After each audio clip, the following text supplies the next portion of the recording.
What's up, world? Yeah. And on my title, let me see. I'm gonna put it on here. You know what I'm saying?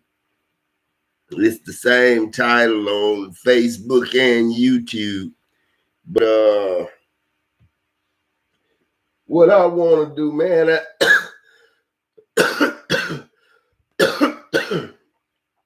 I want to say I'm putting an end to the crushing. You know what I'm saying?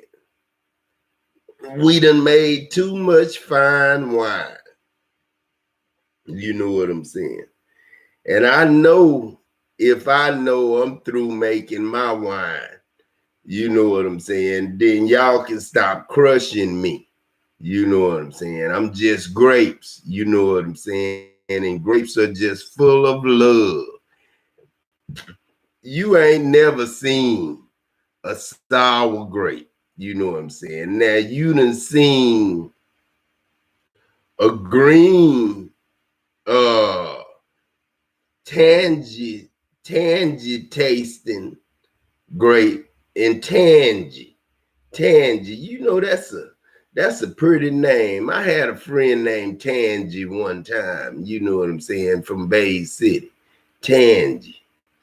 And you know, I knew a pretty girl one time named Keisha Moore. You know what I'm saying? I always wondered whatever happened to Keisha Moore. Keisha Moore hit me up. You know, I ain't trying to hit on you or nothing, but you was so pretty then. And you know, me and you had our little thing, you know what I'm saying, little boyfriend, girlfriend thing, but we never done nothing together, you know what I'm saying. But I just like to see you, Keisha Moore, you know what I'm saying, and see what done with your life and, sit down and talk to you, you know what I'm saying. And that's what I'm doing. You know, man, I got a lot of businesses that I want to start. You know what I'm saying? But I'm going to take my time and do them one at a time. And right now, my grandson is 4 and he'll be turning 5 this year. And my other grandson, Trey, he's I think he just turned 6. You know what I'm saying? So Trey just turned 6. This will be the last year he'll play with a 5-year-old, but this is his first year playing. So it kind of equals out him playing with the 5-year-olds for 1 year and then moving on to the 7 and 8. You know, that 5 and 6-year-old year, that's a crucial year. Those are 2 crucial years for babies.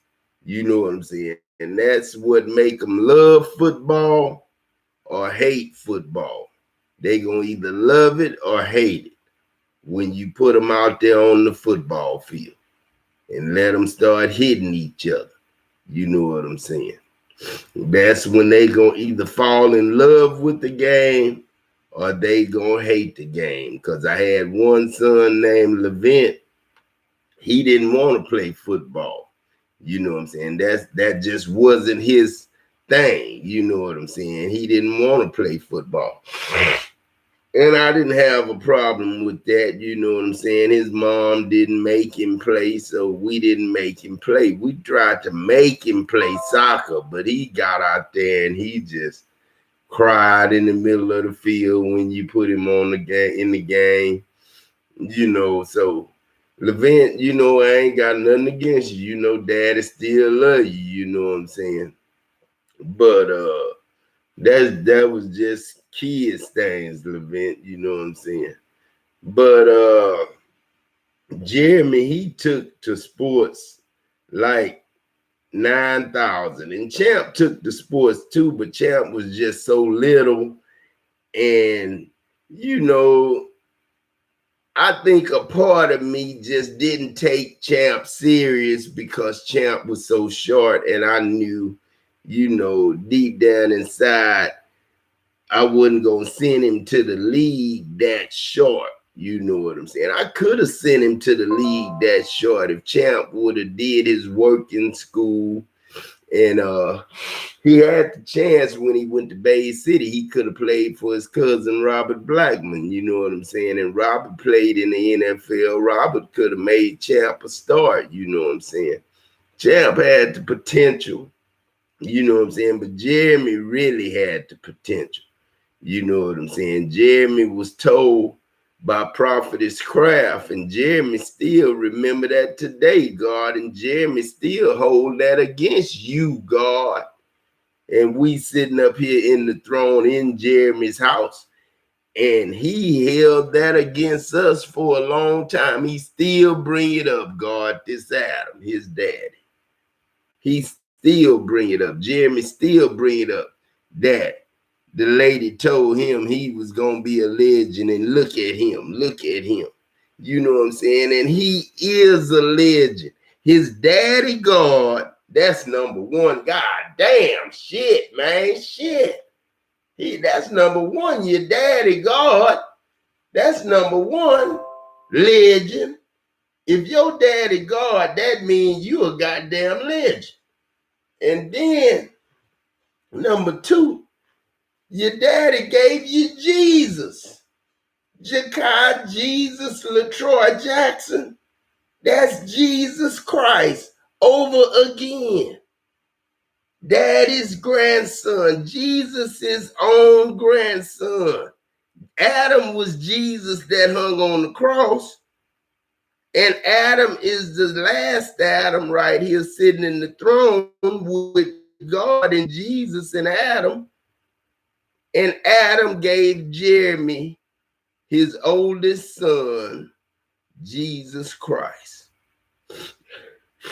And Adam had to do that, Jeremy, so you could go up there and change your name to Adam LaTroy Jackson Jr.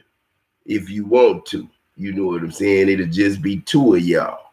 You know what I'm saying? You could always have two juniors. You know what I'm saying? Look at my boy, George Foreman. He named all his sons George Foreman like a motherfucker. You know what I'm saying? Protected his name, you know what I'm saying? But George Foreman, I got a little grandson, man. I want you to meet George Foreman, man. I want you to come by the house sometime, George. You know what I'm saying? You don't have to smoke with me, but then, you know, don't be getting mad if I pull one out and start smoking, man. Because, man, hey, man, I love being real.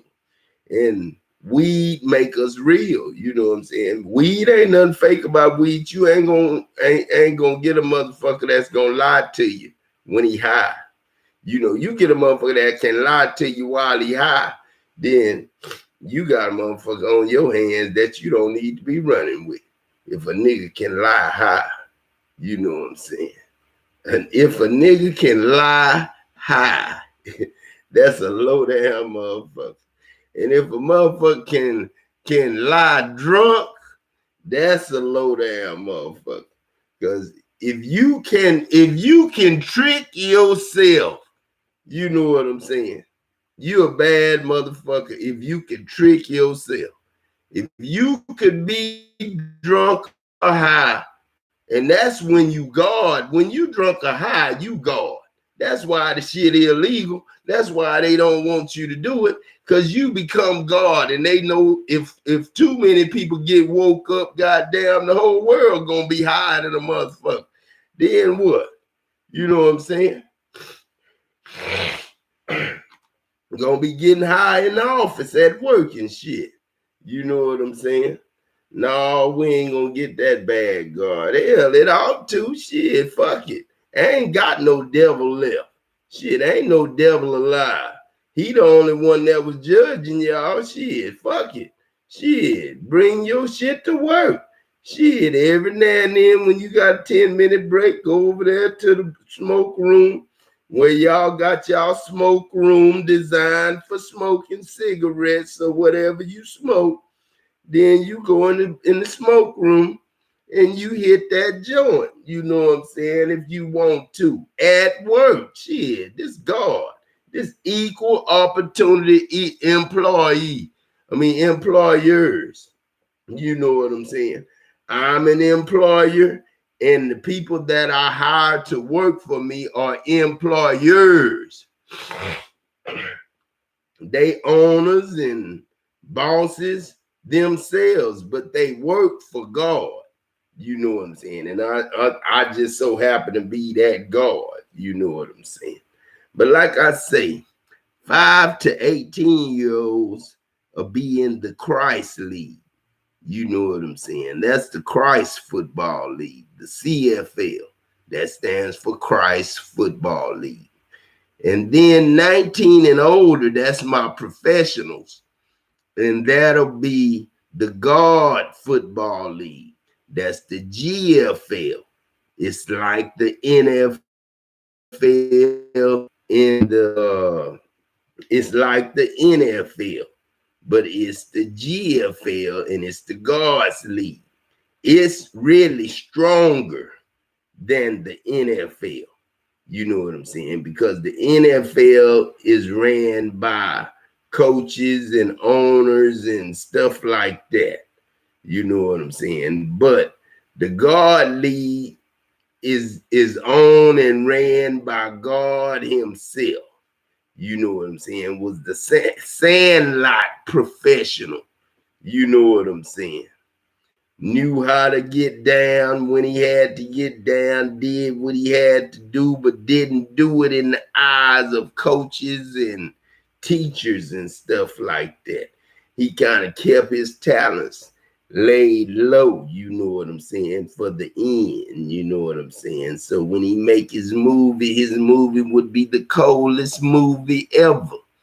50 Cent can't even think about making a movie without using Adam LaTroy Jackson in it, because I'm the one came in your mama name and I said prayers over you, 50 Cent. I'm the one put them veins back together that was scarred and made them whole so you could breathe and get blood to your heart where I sit on your throne, 50 Cent. The next time you come to my neighborhood, nigga, and bring liquor and bring it to the store across the street too goddamn high for God because God ain't got his money yet, and you don't stop by my house, nigga, I'm gonna have a problem with you, 50 Cent. This God talking to you. And J-Dog, man, I ain't tripping, man, but man, today is the day, nigga. Shit, get in your goddamn car right now and come on to, Blue Fox, nigga. Find Blue Fox, nigga. Just come down Blue Fox. You gonna feel me, nigga. You gonna know what house to come to. And you goddamn come to Spring, Texas, nigga. Blue Fox, nigga. That's where I'm at. You know what I'm saying? I'm talking to you, J-Dog. And I'm talking to you, Snoop Dogg. That's my football league. I got J-Dog Football League in Houston, and I got Snoop Dogg Football League in goddamn California. And on the East Coast, I gotta find me who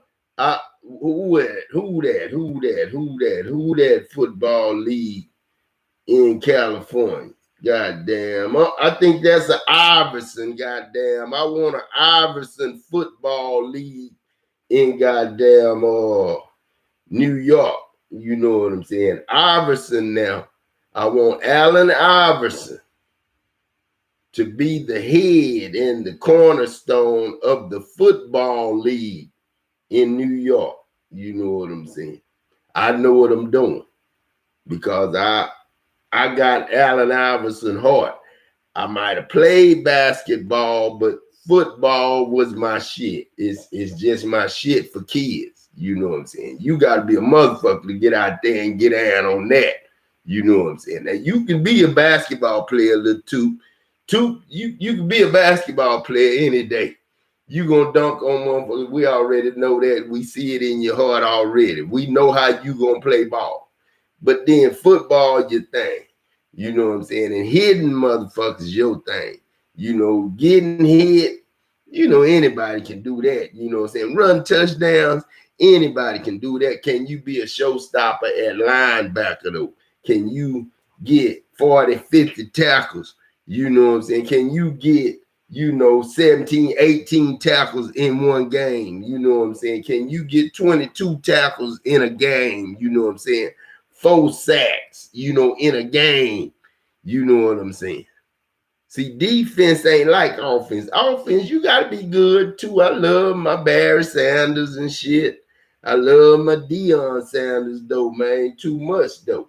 I love my Deion Sanders and my goddamn Ray Lewis's more than I love my Barry Sanders. You know what I'm saying? Because I got to have my defense. Now, I could throw these boys. I can throw Deion Sanders over here on offense any goddamn day. You know what I'm saying? And whoop the shit out you. With him on offense and defense. See, that's what I like about Little League all the way up to junior high. They play you both ways. And then some high school, 4A high schools play you both ways. You know what I'm saying? They let you shine on both sides of the ball, if you good enough. You know what I'm saying? You can have 30 carries, at tailback, and then, play the whole game at linebacker and still be in shape. You know what I'm saying? That's what the guard league gonna do. You know what I'm saying? See, NFL, that's bullshit. You know what I'm saying? I ain't gonna say that's the white man's game, but I'm just gonna put it out there that's the white man's game, the NFL. Now you got guard league, guard league, man, you can play both ways. If you're a bad motherfucker and you playing both ways, you in the guard league, you can play both ways. If you that tough, you can play both ways. But if you just one, person on linebacker, you love linebacker, you gonna play that.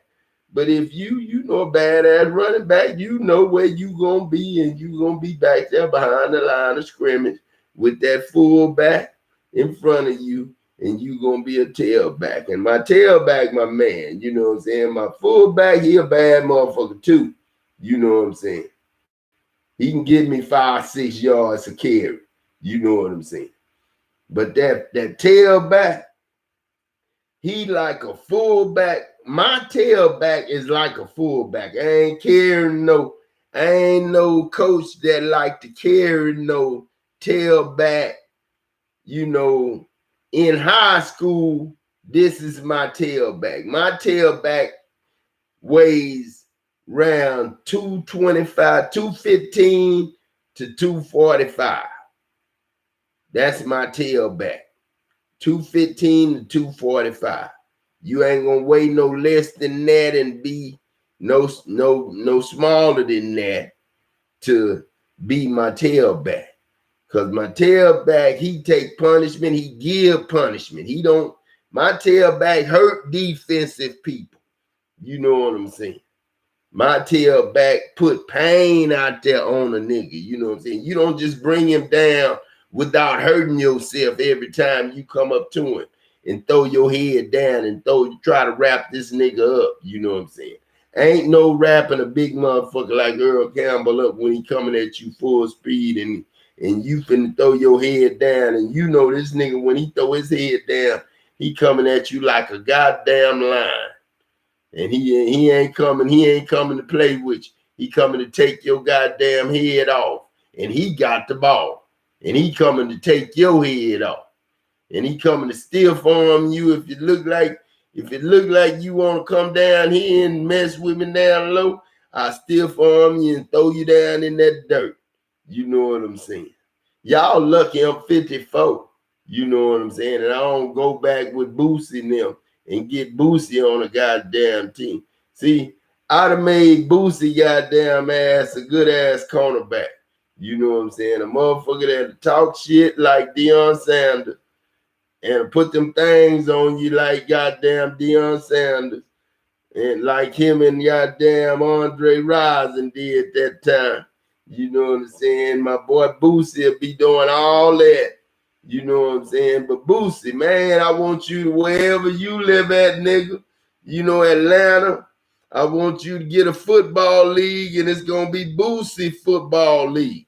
You know what I'm saying? We're going to break this shit down to like rapper names and, not just rappers, but basketball players and football players. Like I say, Allen Iverson.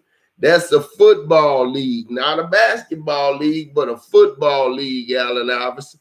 And then we going to do some stuff with your basketball name too, because you going to have a basketball league too. But we focusing on football leagues now. You know what I'm saying? Because that's what we coming into. And like I say, Rowan is about to turn 5. My boy Rowan, he kind of, he ain't gay or nothing, no. But then he kind of on that sweet side, you know what I'm saying? That loving side. I got to put some in it, you know what I'm saying? Something that make him want to hurt something, you know what I'm saying? And try to run through something, you know what I'm saying? And try to throw something down with his hand, stiff arming a motherfucker, you know what I'm saying? I got to make Rowan mean, you know what I'm saying? Like James. James already mean. James crazy in a song gun. James, he already fussing to get out of goddamn car seat. This nigga, you know what I'm saying? He fussing to get out of the car seat. He don't even want to stand still, sit still till he get home in the car seat. So he crazy as hell. When I get him at 5 years old, it's gonna be a booger band. He ain't got but a couple of more years. He 3. So he'll be 3 this year. You know what I'm saying? I got some beautiful kids, man, and grandkids. And whoever got Haley, Champ's little girl, you know what I'm saying, from Bryan, Texas, you know what I'm saying? Could you please let Haley see her grandfather? You know what I'm saying? God Almighty. I ain't worried about no blood test. She was Champ's when he brought her to the house. And it don't matter blood or not blood. It's all God. And Champ is God. So that's her daddy, with or without the blood being he is. Her dad is, Champ is her daddy's daddy. Champ is a God from the beginning family, the first family. Champ was Adam Jr. before I made Seth. I just didn't put Adam Jr. down there. I just didn't put Jeremy LaTroy Jackson down there. But they was with me from the beginning. That's why they don't like me to talk on here, because they know, that I'll tell the truth, and then I get so far and I tell y'all too much. You can't never kill me. Because if you think in your mind, ever snap to think in your mind about killing God, Adam LaTroy Jackson, you automatically revoke your inheritance, reward, or life, or living stamp, and you automatically cut yourself off. Because you didn't love and respect God, Adam LaTroy Jackson. But I don't, take for granted the lives of my people. You know what I'm saying? This, like I say, yesterday was the first day of a long time coming. You know what I'm saying? And now we here, you know what I'm saying? I'm not going to go backwards, you know what I'm saying? Back in time to be my old used to be self like Nita wanted me to do. You know what I'm saying? I can't go back to that. You know what I'm saying? Going back to money, where money can eventually kill me or somebody else. You know what I'm saying? I don't want to use money no more. You know what I'm saying? Don't even want to use it for 20s and 30s and 40s to just go in the store and get this with money. I don't need money. I don't need no old white man, dead white man picture in my face saying that in God we trust, when they don't give a damn about God and the government. Because God been here all these years talking to their ass, and they ain't even love God, not goddamn one bit. Donald Trump, God told him to come several months ago last year, and Donald Trump ain't came and did shit for God, ain't came and shook God's hand, ain't came and became friends with God, fuck Donald Trump. You know what I'm saying? Same thing for y'all churches. If you can't come and holler at me, fuck you. You know what I'm saying? And if you're a friend of mine and you got a royal reason that you won't say Adam LaTroy Jackson's name, and you won't call me God, and you won't give me my inheritance so you can get your inheritance, all you got to do is go to the bank. All my kids, wherever you are, Jeremy, you're welcome at any banking facility in Lake Jackson can give you what you need, Jeremy, because your dad's name outweighs anything and anybody in the whole world. Your dad's name represents everything. That's all the money in the world, multiplying every day times trillions of dollars. It has no end. Keep counting, keep counting, keep counting. That's the end of money. The end of money is never seeing the end. That's the end of money, never seeing the end. Always knows it's out there becoming more money, so you will never ever go broke, and no demon in hell can come back and say you owe them anything, because all bets are off. All money owed to anybody is off. Everybody has paid everybody's debt off with God, Adam LaTroy Jackson giving everybody everything. So everybody got everything means you got paid back for whatever anybody owed you. And if anybody owed you anything and you wanted it back, you was the devil. Because I said lend and don't expect nothing in return. So if you lent money to somebody and you always wanted it back, then you was the devil, not the people that I made not to have money to give you back. I made people come against you like that. Because if you was lending money and you was expecting money back, you was not godly. You know what I'm saying? And if you was married, or if you didn't have sex without being married, then you was wrong. Because wasn't nobody supposed to be married after they hung my ass on the cross for telling y'all wasn't supposed to get married no more. You know what I'm saying? And they thought I was gone, and they thought I didn't mean what I said. And everybody was still getting married because they were still believing in that law bullshit. You know what I'm saying? A yoke on somebody's neck, getting married, praying to me, God, for somebody to put in bondage and have, and you can call them yours, and you putting a yoke around their neck and like walking them as the dog that you want to make them into. You know what I'm saying? Don't nobody want to be a dog staying at home all the goddamn time. You know what I'm saying? Unless they got a woman that want to be a dog and stay at home all the goddamn time. You know what I'm saying? Now, if you like being places and doing things, God like doing things and being places too. But he don't like getting married. He don't like putting no yoke on no woman. He want a woman to be a woman and do the things that a woman want to do and have fun. You know what I'm saying? Shit, everybody like a good nut, so everybody like to go fuck. You know what I'm saying? And that's just the way the world is. You know what I'm saying? Can't stop that. And kids, I'm sorry for, what I just said. You know what I'm saying? I'd go back and erase that if I could, but that's all right. You know what I'm saying? I heard all y'all trying to talk in me then and everything was going to be tripping. But Jimmy, all right. I'm all right, son. And Edmund Jesse, what's up, boy? Oh, ain't nothing to it, daddy. You know what I'm saying? I'm gonna get you down here in Houston with me, man. Me and you gonna get a mansion together. Only one condition, nigga. You stay on your side of your mansion with your girls.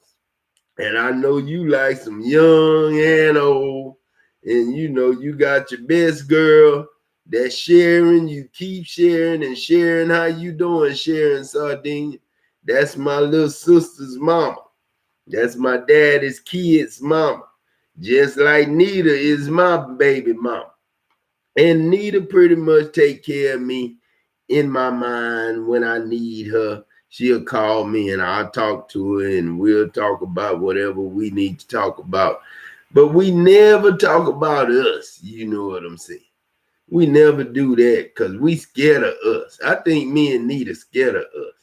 And we don't want to get into that because Nita want me to be for Nita and I ain't trying to be just for Nita. You know what I'm saying?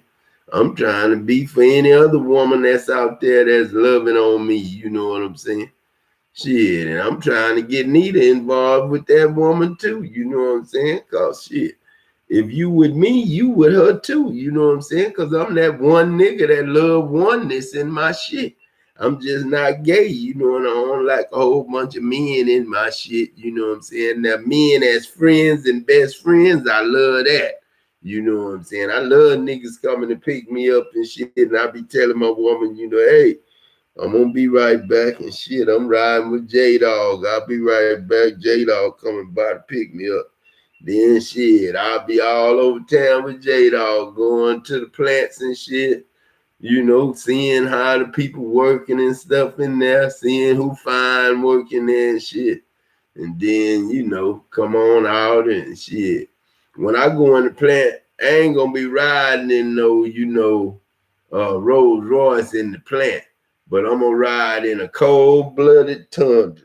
I'm gonna have a cold-blooded Tundra. Y'all gonna know when the boss coming, cause I'm gonna have an emblem, and I'm gonna have my sign on my door of my truck. You know what I'm saying? It's gonna be a magnet. You know what I'm saying, that I put on the outside of my door of my truck when I come in. And everybody that work for me gonna have that same magnet on the outside of their cars and trucks when we drive in the plant. Cause we drive in the plant and we work in the plant. And what we gonna do, we gonna learn what the operators know and the construction workers know. We gonna learn what they know and we gonna teach what they know, and we're going to allow them to work with us and teach what they know to our youngsters as they come up through high school, and we have to take them on the work program. And you know, when you like in the 9th and 10th grade, you can go to work with your daddies and mamas. Or if you don't have daddies and mamas that work in the field that you want to do, say you want to go and work in the plant, because you know God is an all man. You know what I'm saying? God got all. God got Philip 66. You know what I'm saying? So you might want to work in a refinery and learn how to make gas and make oil and stuff like that. And that'll be something, you know, honorable, you know what I'm saying, glorified, because that's what we about, you know what I'm saying? We about doing things, you know what I'm saying, that make us happy. Like I say, I'm not pushing nobody to go to work for me. You know what I'm saying? You don't even have to work no more. I'm talking about when you go get that card from that bank. That's your Social Security information, your birth certificate information, your driver's license ID information, all in one card. You know what I'm saying? So you don't have to be asked for your driver's license all the time. A police can take your card and stick it in, and the chip should tell him everything he needs to know about you. You know what I'm saying?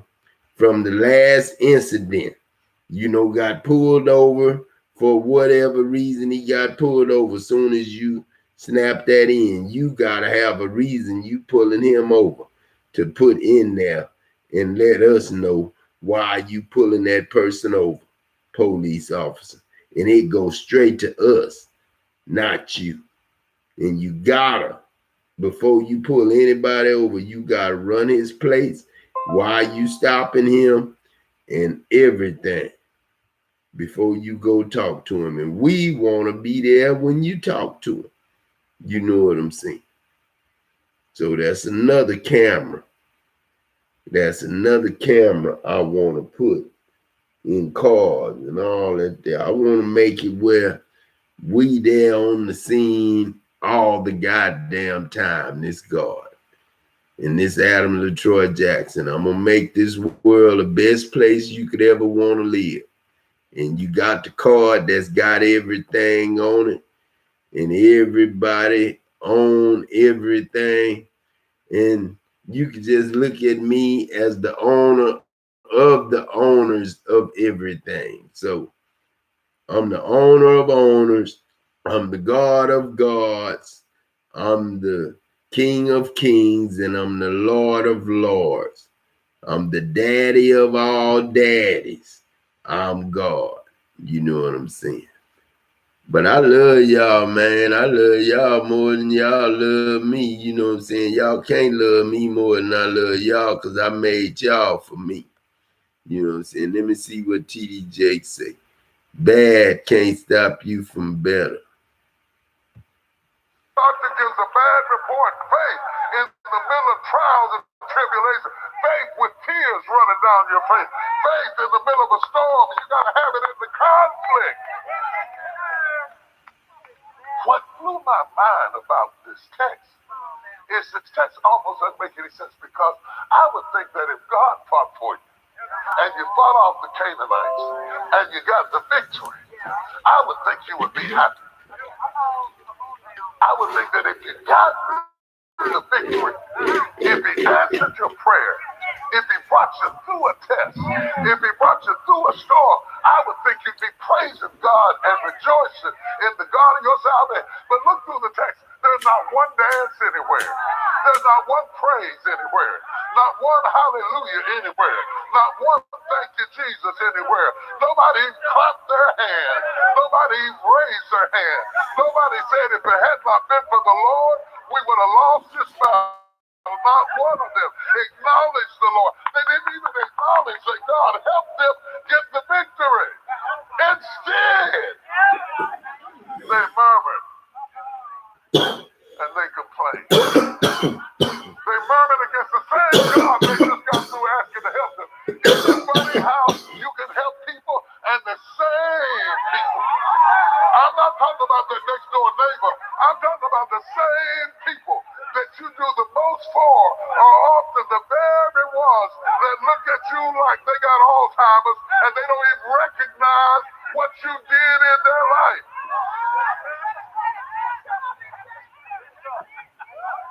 I don't know if they got some kind of disease or what happened to them, but some kind of way they forgot that if God hadn't helped them, the Canaanites would have killed them. If I gave you an automated Amazon business that made you $100,000 per month in less than 6 months, would you take it? I'm about to show you why Amazon... They forgot. If God hadn't helped you, you wouldn't have no job. They forgot. If God hadn't opened the door, you'd have never been who you were. They forgot. It was God that gave you the car in the first place.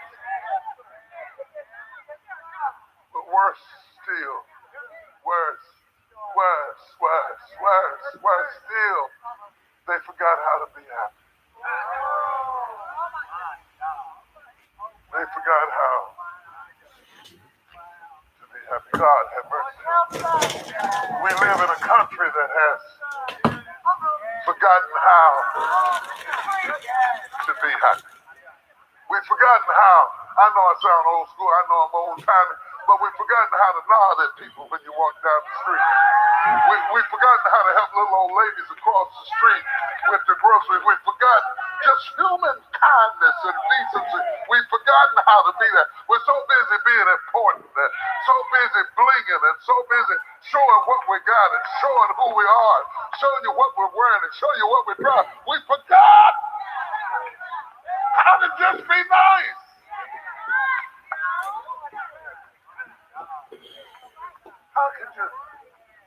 How could you so soon forget just human dignity? How could you forget that I'm not your black brother?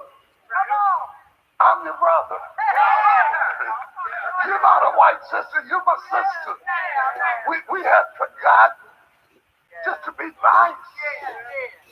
We have forgotten the children stuck at the border. We have forgotten the parents that go to bed at night wonder where my baby is. We have forgotten. Y'all don't hear what we have forgotten that we got kids growing up in cages who didn't do anything to anybody. We have forgotten. We have forgotten. We forget some things that we need to remember. And sometimes God has to send something to shake you to make you remember. We have forgotten that the people in Puerto Rico don't have no house. Y'all don't hear what I'm saying.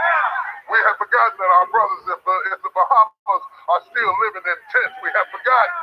We have forgotten. We have forgotten. We have forgotten. We have forgotten. We have forgotten. We have forgotten how to be happy. We have forgotten, number two, how to be human.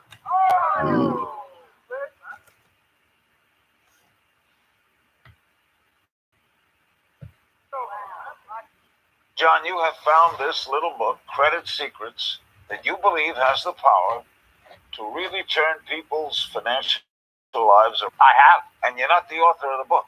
I am not, Larry. Well, then why would you appear on this show talking about a book you didn't write? Larry, it's simple. You've heard just a handful of stories tonight. There are many more. Credit has been my career, almost 26 years. We don't need nobody trying to get nobody to think about no career and nobody's credit. Credit has been your career when money was something. Money ain't nothing no more, sir. So we don't need your Larry King report on money secrets. Money is nothing no more.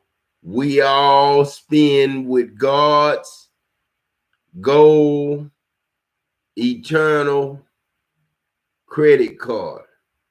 And that's God's eternal credit card, meaning it's always full, meaning we don't need the word credit. Credit can go to hell for all we care.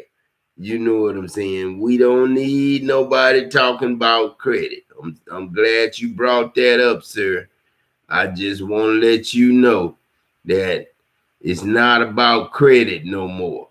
You can't fix nobody's credit.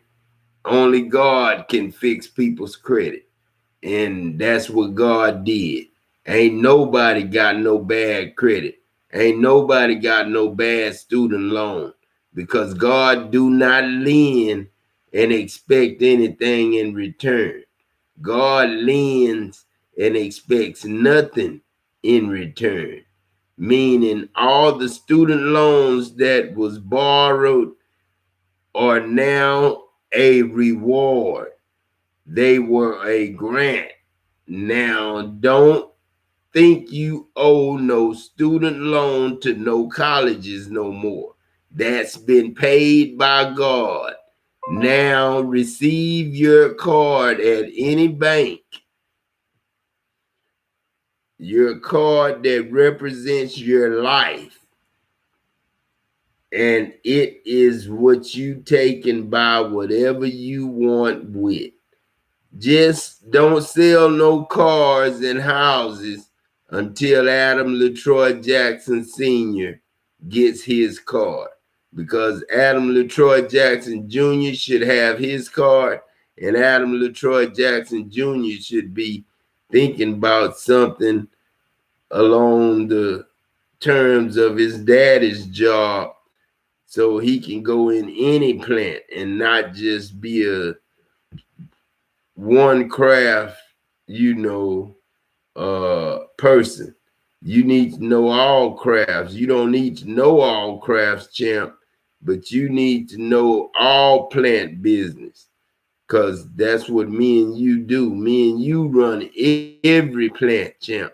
And we not going to get around to learning how the process go to every plant, but we going to know how to go in and talk to people and be like we do know what's going on. When we find out something as fact of how to run that stuff, we tell them what we think we need to do to get it better, or to get more of, or to help, get another product made from that different product. You know what I'm saying?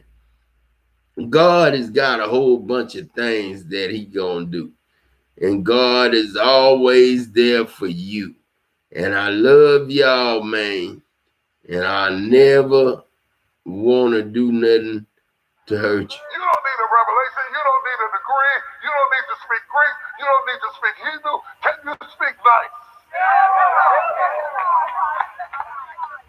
Can you speak human decency? Lord have mercy. The Bible says that they murmured in two different categories. They murmured against God and they murmured against Moses. They murmured against heaven and they murmured against earth. How, Shia? They murmured against the divine and they murmured against the terrestrial. They murmured. And they murmuring right now about God, and they murmuring right now about Adam. Two different spirits, you know what I'm saying? But the best spirits ever, you know what I'm saying? The best spirits that love you more than you could ever love yourself. Because we the daddy of everybody, you know what I'm saying? This God Almighty talking to you. And I'm in my son, Adam LaTroy Jackson. I'm not just in Adam, I am Adam. I'm this body. I'm this who I am. You know what I'm saying? And TD Jakes and them don't like me because I got a gift that no other man can ever have. It can't be nothing after me, or nothing before me, or nothing on the side of me. All it can be is me at the end. You know what I'm saying? TD Jakes, I thank you for being who you was and the body type that you had and the person that you was. But it's time to go, you know what I'm saying? And I gave you a lot of time, you know what I'm saying? I was in 2015 giving you instructions for 2017, which never did come to pass. So I leave that on your end, TD Jakes. My end was taken care of. I spoke the word. Y'all end wasn't taken care of. You didn't do the word. Now this is 2016 right here. Hello world, this God. And I hear a lot of sirens, you know what I'm saying. You hear that? Yes, I hear y'all. I hear you now. You want to turn them down.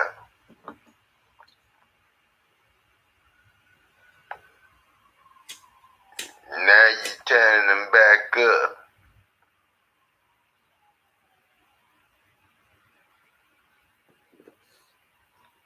Thank you for, participate.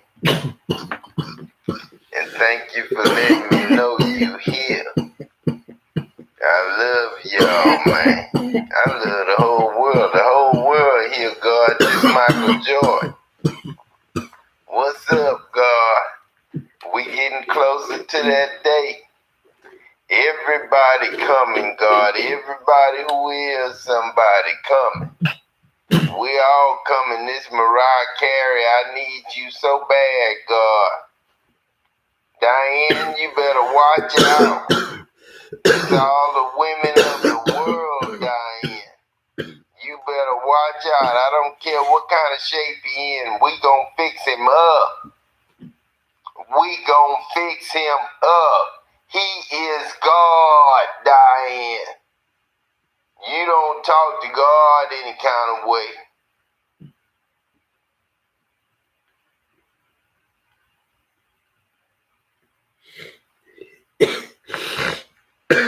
God don't need that.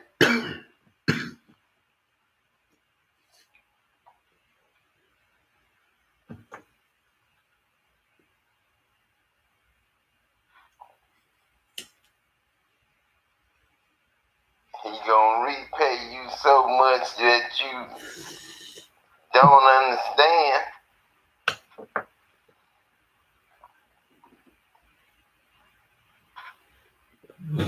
For your time.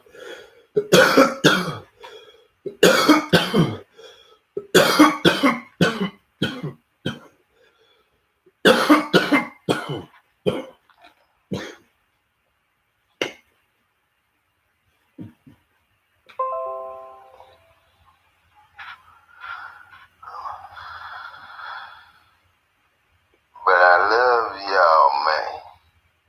I really do. I really love y'all.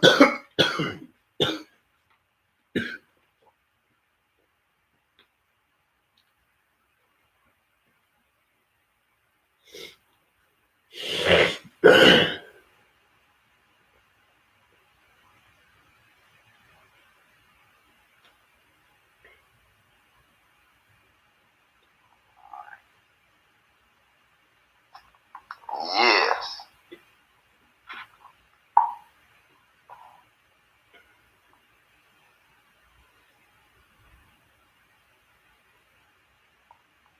But we gonna get with y'all, man.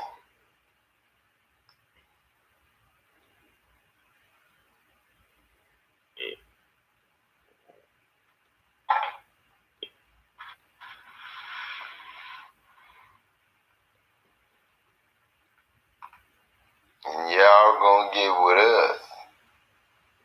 And we gonna get out there and do our thing.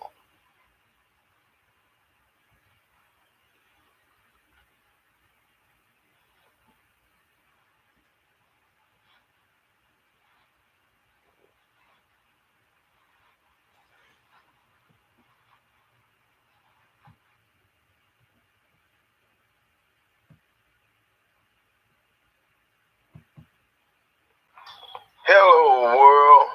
This God, Adam LaTroy Jackson.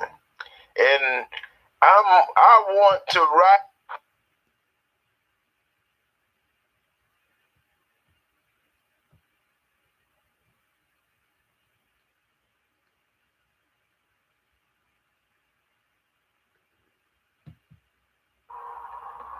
record yourself first. Record yourself first. Hello, world. This God. And soon I'm gonna be y'all's newly safety man. You know what I'm saying?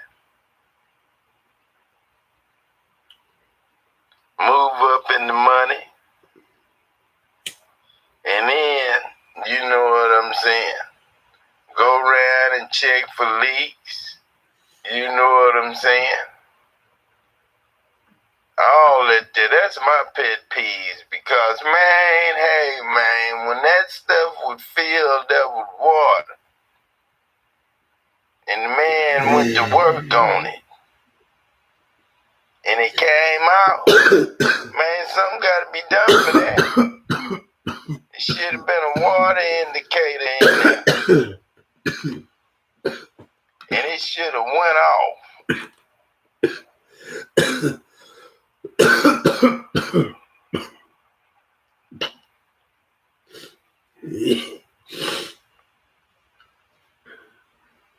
Too much moisture.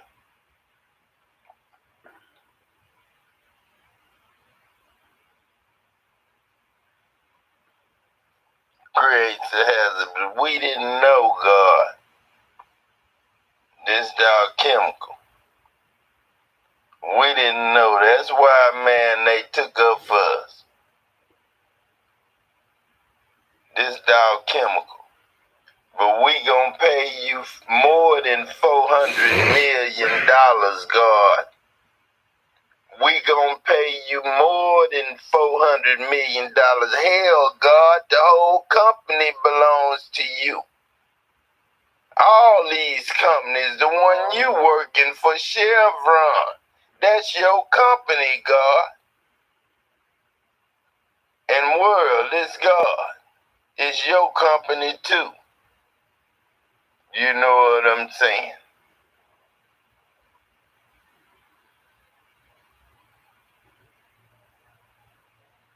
So y'all enjoy while you're here. And man, I don't like to see old people, you know what I'm saying? That's wrong. That's just wrong, devil. That's just wrong. We gonna stop that. Getting old. We gonna go home quicker than that. You know what I'm saying?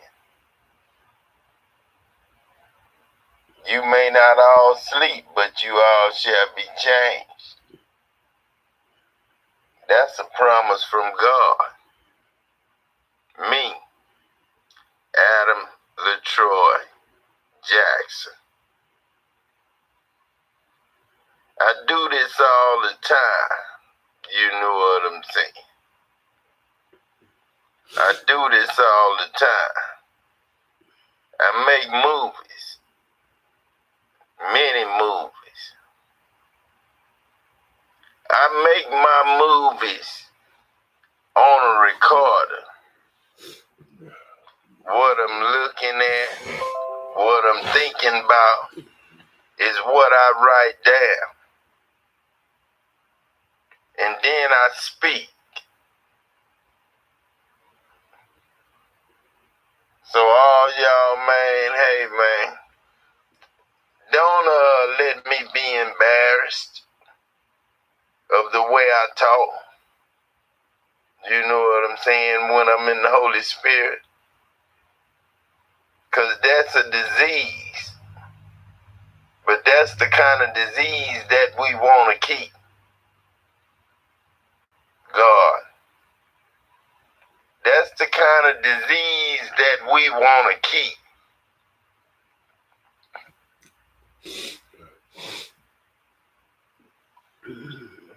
That's the kind of disease that we want to keep. You know what I'm saying?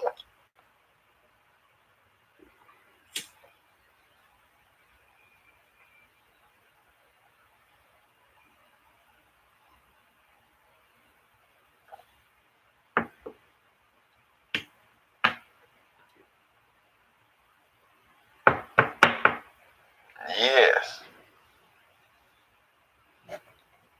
Thank you, Father. That's what I said.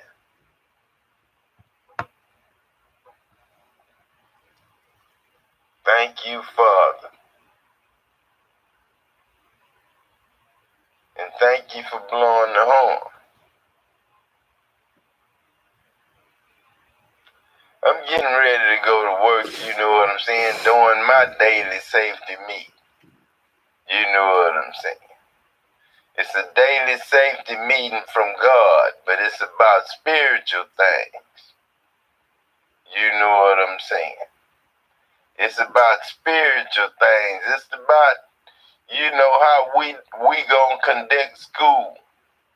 You know what I'm saying. So we can cater to people like Kirkland. So we won't have bad kids. We won't have to give them no Ritalin to slow them down. We don't need to give no kid no medicine. You know what I'm saying? We need to whoop that ass. That's what we need to do. We need to whoop that ass. That's what we need to do.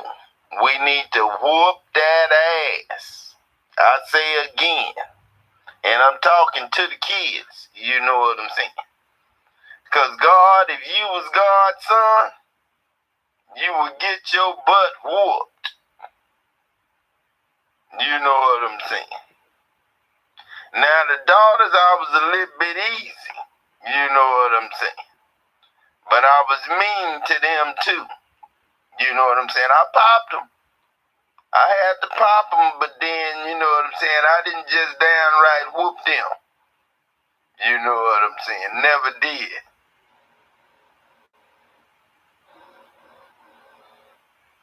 Never did.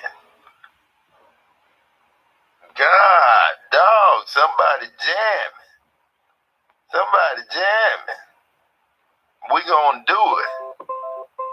We gonna do it. Yeah. We gonna do it. We gonna do it. That's the way it's gonna be, God, when you have that party. We gonna be throwing down, you know what I'm saying? We gonna be throwing down. J-Dog gonna be going off. 50 Cent gonna be going off.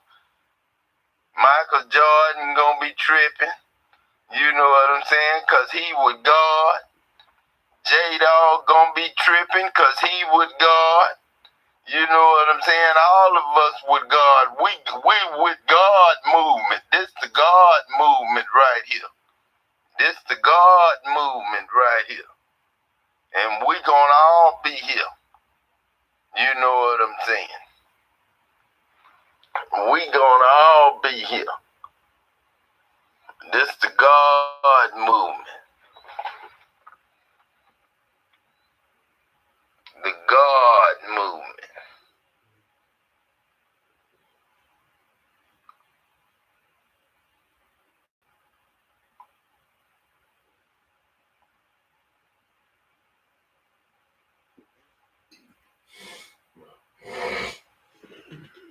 And we gonna all be godly people. Godly people.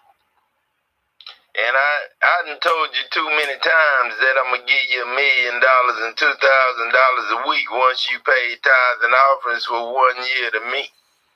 You know what I'm saying? That's to me, nobody else. Ain't no other God but one, and you don't pay no other man tithes and offerings from here on out.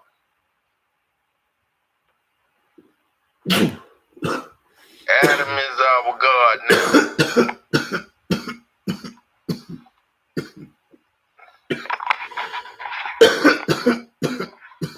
Now you know, Peg, this big boy,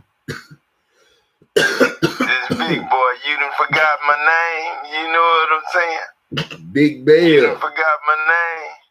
Big Bell, this big boy on the job. You know what I'm saying? You'll come up with my name after a while, but what's up, God?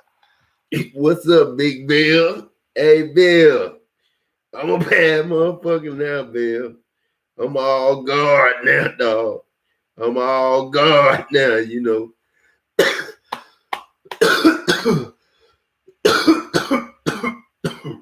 Excuse me. And Dexter, we need to go on and no, man, I don't think we need to go on and do that. I was gonna say go on and open up a godly Masonic lodge. You know what I'm saying? A godly Masonic lodge is a Masonic lodge that's worshipful master is God himself, Adam LaTroy Jackson.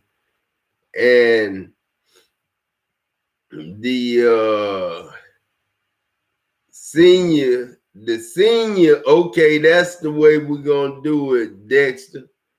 I'm the senior worshipful master is God, Adam LaTroy Jackson. That's the senior worshipful master. And then the junior worshipful masters is all y'all, Dexter. And Dexter, you gonna be my first junior junior worshipful master. And we gonna do the stuff like we used to. And if you want to be a part of the Masons, you can. No matter what race you are, we're all together. We're not a white. Ain't no such thing as a white Masonic Lodge and a black Masonic Lodge. Ain't no such thing. Ain't no such thing. You got 4-letter and you got 3-letter. 4-letter is the whites and 3-letter is the blacks. But I'm squashing that. That's something of old.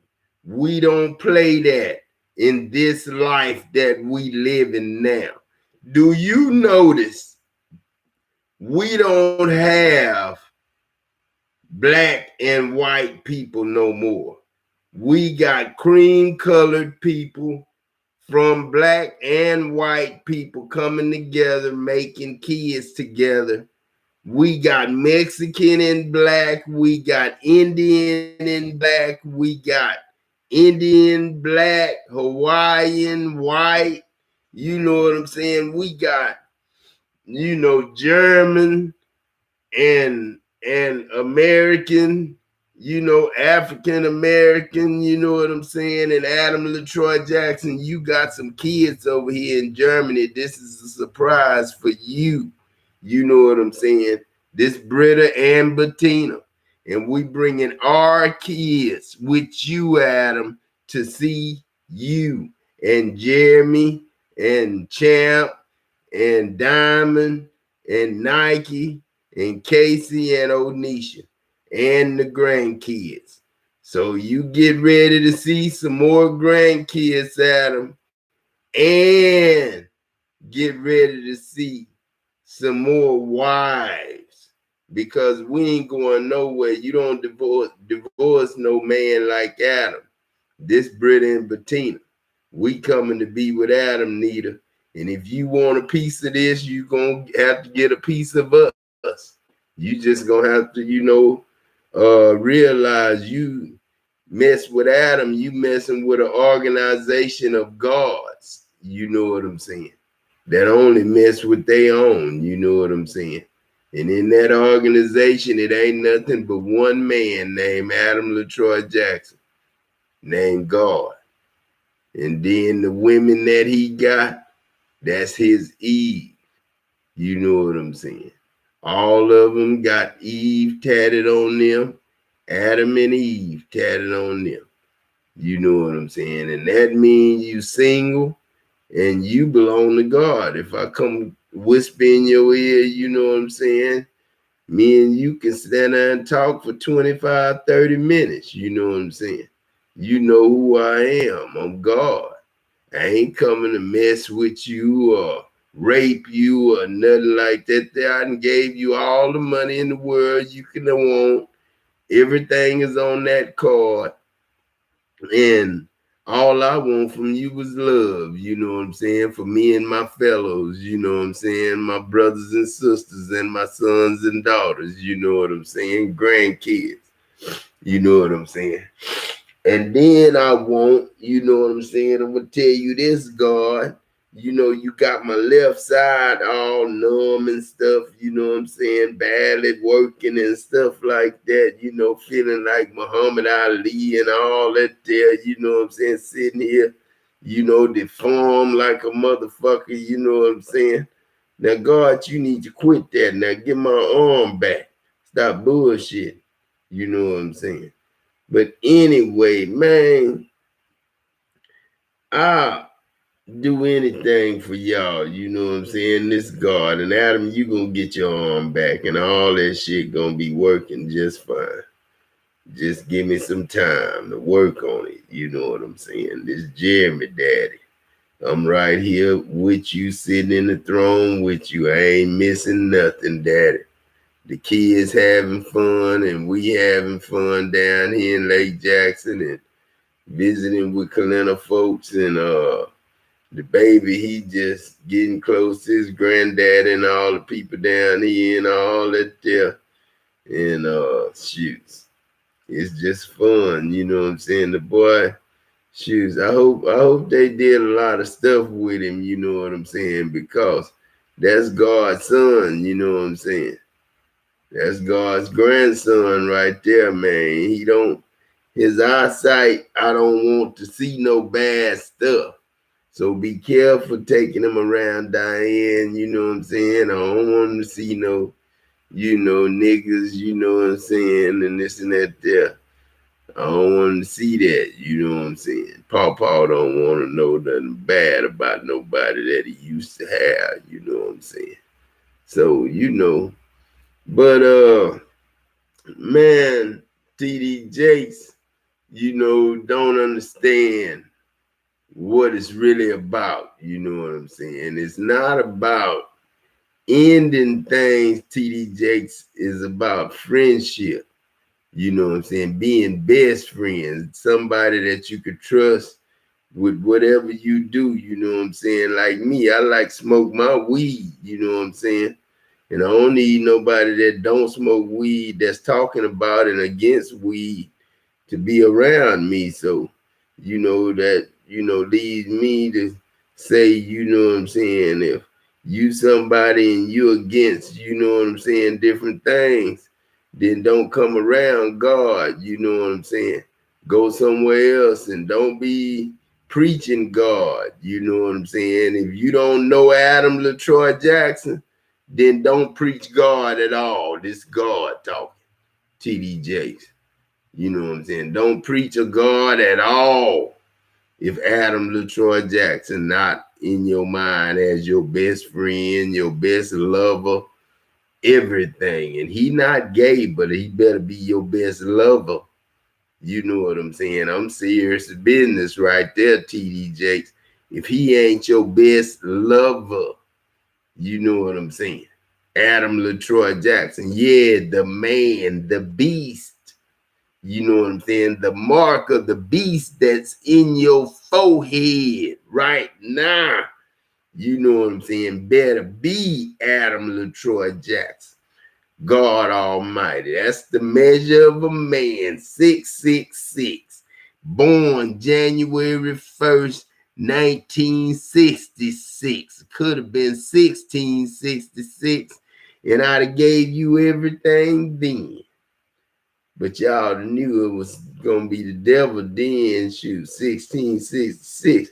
That was shoot 'em out time with the devil. Shoot 'em out time with the devil. Wasn't never no bad days with God, man. Let me show y'all something, man. Let me show y'all something. Let's go to 2017. You know what I'm saying? Okay. Let's go to 222. Hello, world. Yeah. It's God, your boy. And I want to apologize for yesterday. Adam was mad. Because Adam been waiting on y'all. Y'all been telling him, soon as y'all hear it, y'all coming tomorrow. And Adam know J-Dog. You done heard him 1,000 times. And he been waiting on that white Bentley to pull up. Now you make sure the instrumental that you put on this is cold-blooded, J-Dog. Cause I'm coming with my hardest shit. Now the instrumental to this gonna have to vary. It's gonna have to go to 16 bars to 32. Y'all don't know nothing about that.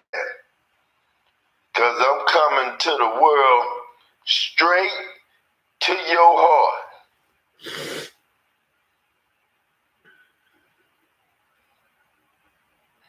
Just like when you get those things, that's what you do when you ain't got no rap. So them niggas won't know you was sweating. J-Dog. And I seen God come around the corner. And he said, "What's up, man? You know what I'm saying? Young blood." They call him old school. Old school cool. You know what I'm saying? With everybody. Ain't got no problems. Old school trying to give us some money. But we gotta give him money first. No matter what your title is, he don't care.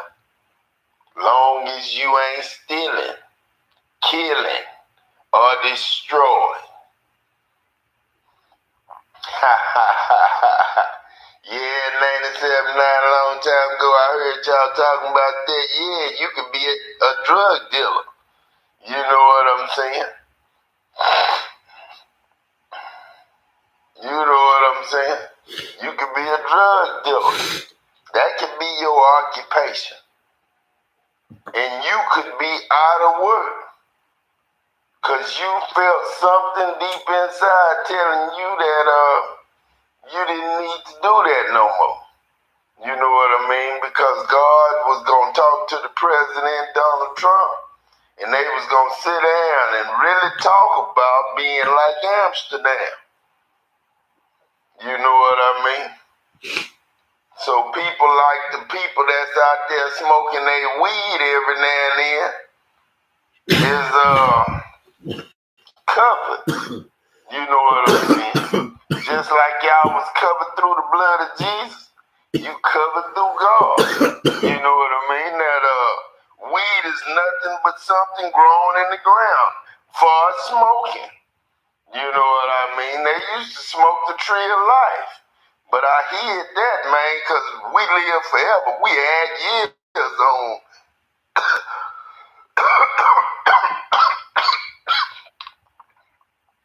We had more years on to ourselves by smoking the tree of life. Ain't nobody judging it, Diane. You ain't gonna judge it either, because you smoked it too. Thank you for coming to the earth and not becoming a dope fiend, because we needed you to work all the way through, Diane. Thank you. Y'all welcome. And thank you for not drinking wine and all that there. But when you get back to heaven, Diane, you know when you take your tithing offerings, you got to drink wine. We're not going to make y'all do that this time. We're going to keep y'all from doing that this time, Diane. But Church of Christ, Church of Christ was the one true church. The Church of Christ. But Paul and all them there started the one true church. So to y'all, Christ was the first, but the disciples was the first to write about it. All this stuff we rewrote was in heaven. You couldn't have done that on earth. Didn't nobody know about it on earth because we came in babies. We had to read the book and then understand and then go back and try to take ourselves back to it. But we did. We love y'all, man. And we'll always love y'all. Donald Trump, all the way down to Mayor so-and-so down here in Lake Jackson. We love you. And we'll always love you. You know what I'm saying? We'll always love you. Gonna love you till the day you die. You know what I'm saying? Donald Trump. That's why I made you the last president. We going late. You ran out of oil. It's too late to send them now. It's too late to send them now, but I'm going to give you the address. You might get here in time. is 101 Majestic Oak Circle, Lake Jackson, Texas. 77566 to pay your tithes and offerings. I love y'all, and I'll talk to y'all later. Peace. You know, man, messing with y'all, you know what I'm saying? I love messing with y'all, you know what I'm saying? Because it makes me happy, you know what I'm saying? See, I couldn't let y'all live the right way yet until I let y'all learn what it was like to live the wrong way. And when you know you live in the wrong way, that's when you realize you being cheated out of the life that you had when you first came. See, Nisha, that's the only girl I got that's born after I died. You know what I'm saying? I had Nisha after death. You know what I'm saying? So Nisha, me and Nisha really not living. You know what I'm saying? Nita. But Nisha, you see her, you love her, and you gonna always see her because she lived forever, Nita. But then she came after death, after me and you killed me, and you know, and became legends, Nita. Me and you like Bonnie and Clyde or something. It's gonna be a good movie about us too, Nita. It's gonna be a good movie about our relationship and other people. I'm gonna keep it down low. You know, I'm gonna talk to my son about how to make the movie around, you know, certain people, so it won't be like it's a movie about uh all of my past. I'm gonna try to go through certain parts of my relationships to not get in other people's business, and so the whole family would benefit from this. You know what I'm saying? I love my enemies, meaning, you know what I'm saying? I love my enemies to the point of where I put my enemies in God's hands. You know what I'm saying? If I love my enemies and my enemies don't love me back, then my enemy got to deal with God. You know what I'm saying? That's they can't even come near me. They can't even come up on me to try to hurt me because they can't even think like that. If they even think like that, they automatically die in the inside. You know what I'm saying? You know, the walking dead is people who don't know who their daddy is on earth. And everybody on earth got a daddy walking around somewhere. And I'm the daddy. You know what I'm saying? Adam LaTroy Jackson. I come in every life. I was Enoch Casey back in the day. I was R.H. Jackson. Richard Harris Jackson. Pick was my name. The name that Adam wears. You know what I'm saying? I was Pick. And this mama dear Jeremy, I love you, grandson. And you know I do. But don't get scared and stuff, Jeremy, when Adam turn into us and all that stuff go down. We don't want to blank out no more and somebody be dead. And then we have to lie and say, you know, we didn't kill somebody or somebody. Because being God is a lot of things, you know what I'm saying? Everybody leaves reality and the bad stuff in people start coming out. But all of it's being filtered now, Daddy. All the coffee is being changed into spiritual water. You know what I'm saying? I'm gonna make some spiritual water, and I'm gonna make different flavors, and it's gonna look like water, but it's gonna be different flavors, and it's gonna be your favorite flavor in a water. Your favorite flavored water. Yeah, from God. Straight up. That's my idea. Don't steal it. You know what I'm saying? See, y'all got food coloring in y'all water. Let people see that it's strawberry. It's strawberry. You know what I'm saying? But mine gonna be clear. You know what I'm saying? Like drinking gin. You know, or vodka. You know what I'm saying? But it's gonna be your favorite drink, and it's gonna have a little liquor in it. So you know it's gonna be a X-rated version, and then it's gonna be and the X-rated version gonna have the medicine that makes it go do that right there. Yeah. Your stuff, you know what I'm saying? It's gonna have a little bit of that in there. You know what I'm saying? To help y'all men out. You know what I'm saying? And then it's gonna be called God's water. You know what I'm saying? God's water, you know what I'm saying, for power, strength, honor, glory.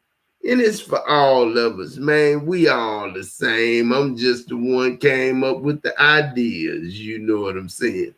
And I wanted to make a world, and I wanted to come to the and make something out of all the stuff that I had in my mind. And I just went down and I created light, and you know, me and light got along, and you know, darkness, you know what I'm saying? I knew who was behind darkness, and I knew what was hid behind that. You know what I'm saying? Everything that can be done on earth, but then it was judged and accused and put in jail, you know what I'm saying? Because of the accuser of the brethren, which was the devil, the police, the judges, the government, all that, the people with money, you know what I'm saying, that knew when God came, the first was going to be last and the last was going to be first. And they didn't understand that with God, both win in the end. Even the people that tempt God are delivered. You know what I'm saying? Read your word, read your word. You know what I'm saying? Because the first gonna be last, and the last first mean the people who in first place with the riches, you last now. You know why? Because God done gave us everything. Your money ain't shit no more. It's everything now. It's either everything or nothing. Ain't nobody worried about how much you got. Ain't nobody worried about how much the oranges cost. All we worried about is thanking whoever participates and keeps working for God to keep oranges in the store and work for God doing it. You know what I'm saying? And we gonna have people working and, you know, making sure we keep people happy, and, you know, and we gonna make this a spiritual thing. This is all God's work. Ain't none of this man's work. This heaven, not earth. You know what I'm saying? Yesterday was gone. Today is the new day. You know what I'm saying?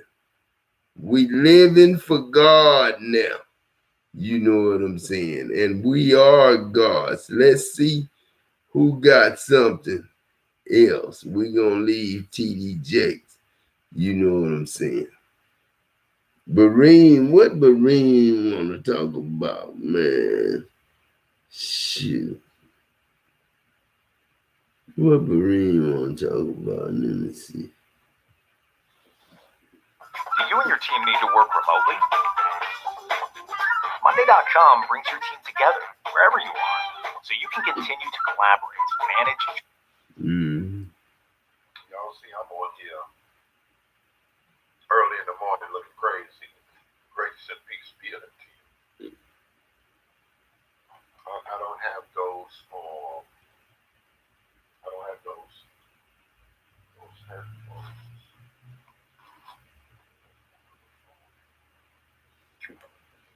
We don't give a damn, man. We don't give a damn. We with you, God.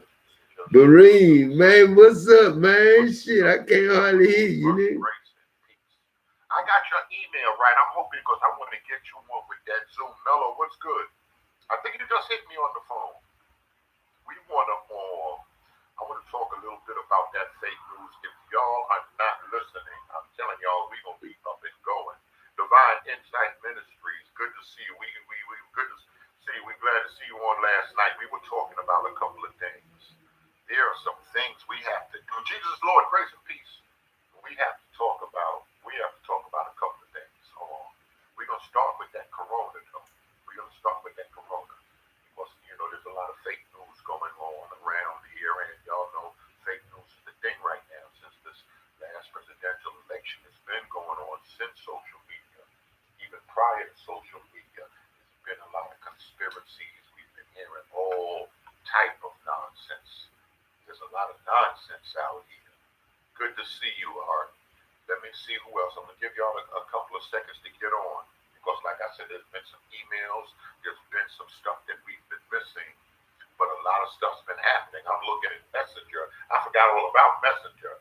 We turned the phone on yesterday and I just went straight to the emails and everything else. And, just checking other stuff. But I forgot about Messenger. There were links. There were videos. There were other things coming through. The president got on and he spoke like he was an authority. That's what we always talk about. I think I'm going to drop that other video that I have on Patreon talking about Professor Smalls and the conscious community. It's funny that every time I hear people in the conscious community talk and they speak on Nicaea, be it on Professor Smalls, Booker T. Coleman, be it on Ray Hagan, be it Seti Young Pharaoh, whoever it is in the conscious community, every time they're talking about the Council of Nicaea, I never hear them. Let me tell you something, Bareen, and the rest of the world. Man, Donald Trump, you know what I'm saying? All y'all gotta do is come get on your knees in front of God, Adam LaTroy Jackson. Tell him you sorry for whatever you did to him when Dow Chemical had him blackballed and he couldn't go in the plant. And then they was keeping him hostage at Phillips 66, not letting him be nothing, and knew he was God Almighty and he should have had a position, and they didn't give him one. So we don't want to talk to a lot of people, you know what I'm saying? But we want to be, around to know that everybody gonna get what they need to get from God, and God is going to make life plentiful for everybody, because we all need gas, you know that. We need gas, we need oil, we need, the food that we eat. We need to thank the people who went in the business of getting fruits and vegetables together and putting them in stores and all that. All that people done to make a living. And now God has given everybody that's already making good livings better living. And now it's for everybody, not just for the ones who own the businesses or own the fruit and all that. Now God has taken all of that back, all of the power that money gave to anybody of what they own. Nobody owns nothing. Today is a new day. You know what I'm saying? And everything is owned by God, Adam LaTroy Jackson.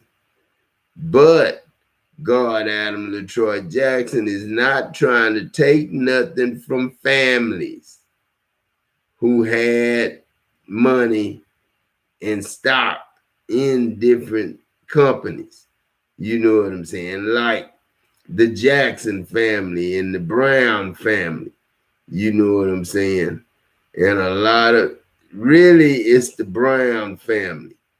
not the Jackson family.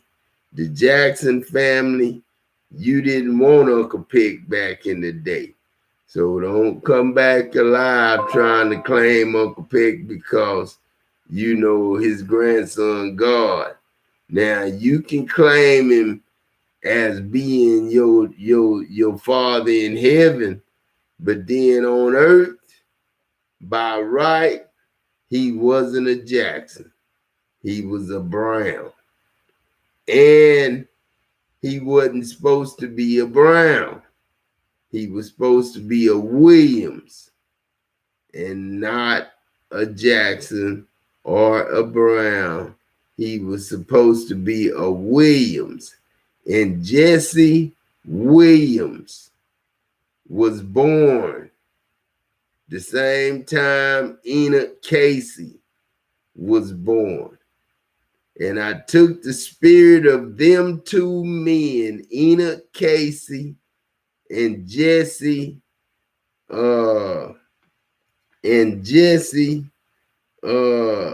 Williams.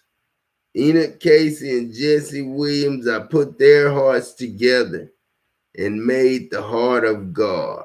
You know what I'm saying? And when you see the movie of Enoch Casey and how Enoch Casey came through, and it was, you know, time during slavery time, it was after slavery, and how his wife, you know, he had for years, you know, they didn't get split up or nothing. They had 13 kids, and then 2 of them died, or 1 of them died as a child. Then I think 12 of them, you know, was living for a long time until Adam got old, and then, you know, they started dying off, and now all we got is Aunt Hazel. How you doing, Aunt Hazel? Hey, Troy.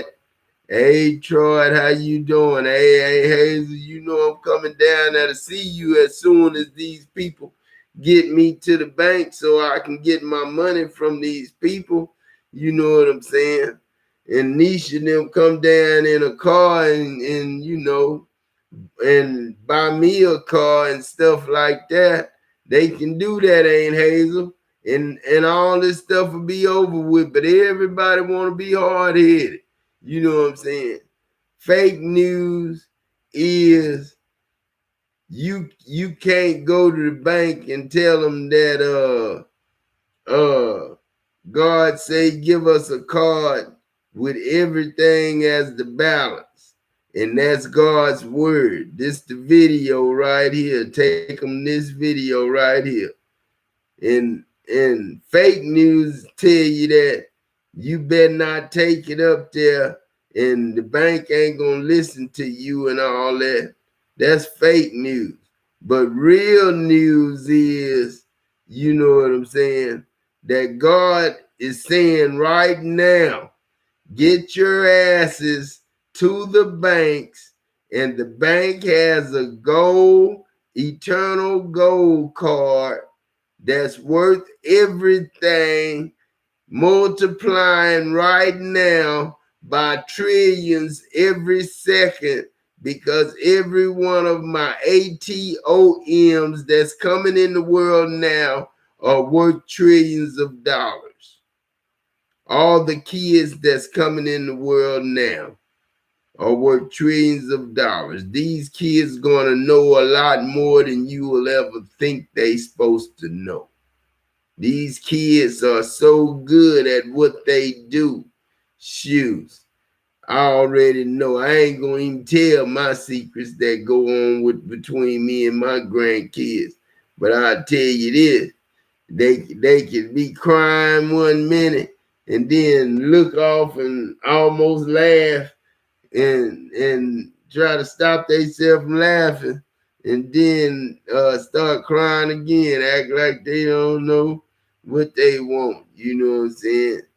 Because these kids are gods. You know what I'm saying? We gods, Paw. This Rowan, this James, this Haley, this little Jesus, Paw, and this Haley, Paw. I'm coming. I'm gonna find my dad and I'm gonna live with my pawpaw, y'all. This Haley. So whoever got me, this my choice, my pawpaw choice. He want Haley. So whoever got Haley and Brian, I want him. You know what I'm saying? This her granddaddy.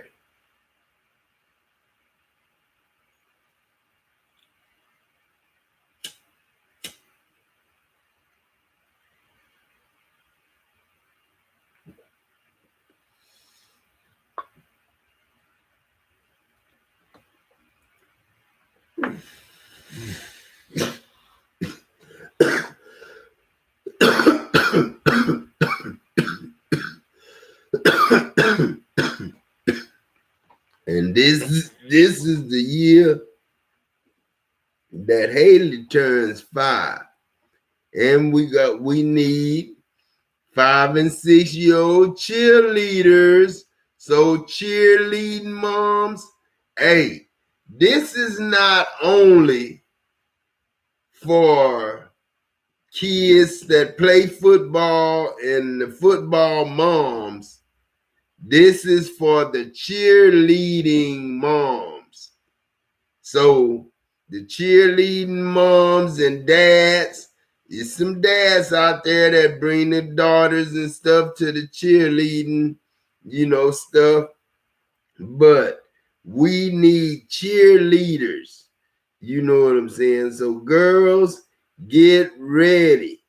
I know it's a lot of pretty girls, and we bringing more pretty girls in the world every day with all these different colors in you and stuff like that. So that's why daddy ain't gonna get married, you know what I'm saying? Cause I'm hollering at all y'all mamas, you know what I'm saying? I want your mama, daughters. So shit, fix your daddy up with your mama, you know what I'm saying? Tell her I'm just trying to be a friend now. I'm just God trying to come in, I'm just creeping, I'm creeping. I'm creeping. You know what I'm saying? That's all, you know what I'm saying? With participating women, though, you know what I'm saying? I'm not with the fake news. I'm with the real news, you know what I'm saying? I'm with the nigga that tell you to go to that bank and get that card, and I know I can too, but I ain't finna walk to Walmart. Shit, no, I can go up there right now. If Nike and them come get me and take me to the bank, I can take them in there and sit down there and get my daughter and them a card and get them a card. And we walk out there and go find us a house before we find the car to put the car in. You know what I'm saying? Get a house to put the car at the house before we can just leave this stuff. We don't want none of this stuff that's in here, nothing but my computer. The desk and all that, we gonna leave here, and we just leaving, and we just gonna tell them people I'm sorry, and we gonna give them $12 extra $100 for somebody to come in and clean it up. You know what I'm saying? And I'm on, oh man, I hate to do it though, man. No, God, we gonna fix it up and we gonna redo it and make all these houses on this block brick houses. We gonna make them nice houses. If we gonna break it down to just, we're gonna take 2 houses and put 1. You know what I'm saying? Something like that. Take 3 houses and put 1.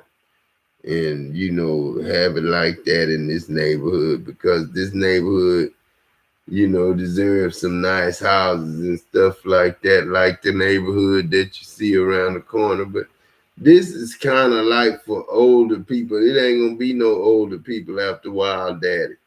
This the kids. We already know. Before you know, we know. This is the cave-in and this Rowan, this James, this Haley daddy, and this Haley for real, Papa. And I'm talking to my daddy now. You gonna see me, daddy, champ. And you gonna be so happy, and I'm gonna live with you and Papa. You know what I'm saying? And I'm gonna grow up and I'm gonna tell the people who I am. I'm Haley, I'm Champ's daughter, and my daddy named Champ. As long as my mama tell me who my daddy is, I'll always know who my granddaddy is. And my granddaddy God, my mama know my granddaddy God, and my daddy know my granddaddy God. So this Haley grandpa, don't you think for 1 minute I'm lost. I'm in good hands. I'm with family members, but when they realize who I am and who God is, they gonna let me stay with you, Pawpaw. And we gonna be family, you know what I'm saying? And we're gonna have everything we want. And we're gonna have a movie about our life, Pawpaw. And you gonna have some fine women, God. They gonna rub that arm until they get healed and help you get it right. Give you some tatas to feel on, you know what I'm saying? Rub on. This right hand good enough, you know what I'm saying? But I gotta hold the goddamn wheel, you know what I'm saying, while I'm reaching over there, rubbing on some titties. Yeah, yeah. That's what these niggas don't want. These niggas don't want me in no ride, man, because I'm gonna be rubbing on titties and shit. And then I'm gonna be all on Facebook Live, rubbing on my girl titties and shit. And I don't care what y'all say. I'm just gonna do my life. You know what I'm saying? Give you something to judge. You know what I'm saying? Ain't no more judging because I'm God. You know what I'm saying? I done took all that away. Let me see what my boy Bareem talking about. Primary sources whatsoever, Charles. Where are they doing that at? They're speaking as authorities, but they're never quoting the primary source of where you got it from. They're never quoting Eusebius, they're never quoting Athanasius and the writings in the life of Constantine, Eusebius, and they speak on it. We see what was going on in correspondence with Arius and Athanasius, what was going on and what was the mindset of Constantine and the people at the time. No one in the conscious community, I challenge y'all, go look at everybody in the conscious community. They never want to quote primary sources, and that's a problem. That's how fake news come about. That's how fake news come about. And we have a lot of them. We have people like the president that's speaking as authority, like he's the head of the World Health Organization, like he's the head of the CDC down in Atlanta, and then the people started looking like the professionals are looking like, what is he talking about? You could be trying to calm the people, but you're doing the most, and people were offended, and he had a backpedal. He had a backpedal, and he's doing a lot of backpedaling, and people are asking different things. Now, it's not just that when you're dealing with this coronavirus, when you're dealing with viruses, when you're dealing with pandemics, epidemics, and different things. We've always had, I remember back in the days when the Company Troop came out, total rule over oppressing people, and people just make stuff up. That's what the acronyms stand for. You gotta understand it, on top of the whole Illuminati Freemasonry thing. We're hearing a lot of that. Now, my man, we're gonna get into that. I'm gonna talk about that. And I'm gonna explain some stuff because a lot of people don't understand it. It goes way, way back. But I'm all over the place now. But it's gonna make some sense. So I open up my phone and I look down and I start seeing some messages, some videos on Sister Nephi, or a video with her, Damon Richardson, and another gentleman, Dante. I remember Sister E mentioning him on panels and different discussions, and another lady emailed me, and she said for the moderates, Dante and Teo Ministries are our leaders. Stephen Darby is going there, our leaders, and a sister to put that out. So I see that he dropped the video. Some people sent me a video that he dropped, and then Sister Nephi dropped the video on 3 hours long. So I didn't have time to look at all of this stuff. But I think that would be a good discussion. I think that would be a decent discussion, because we said there were two arguments that we can argue. We can argue from doctrine, the Sabbath and the law, and the purpose of the law, and what do we mean when written say Christ is the end of the law, and then we can argue historically coming down. Somebody's lying. Somebody got to lose. Now, if I start saying things like, well, we got to be careful because Israel could be winning because we got some pagan elements mixed up in the thing, people would be offended. Oh, they ain't winning nothing. It's fake news. But to sit down and have a good discussion would be good. But I noticed she dropped the video. He dropped the video. It seems like it can't be no discussion because we banging, because we us. Or it's just a misunderstanding because nobody is sitting down and nobody's having dialogue.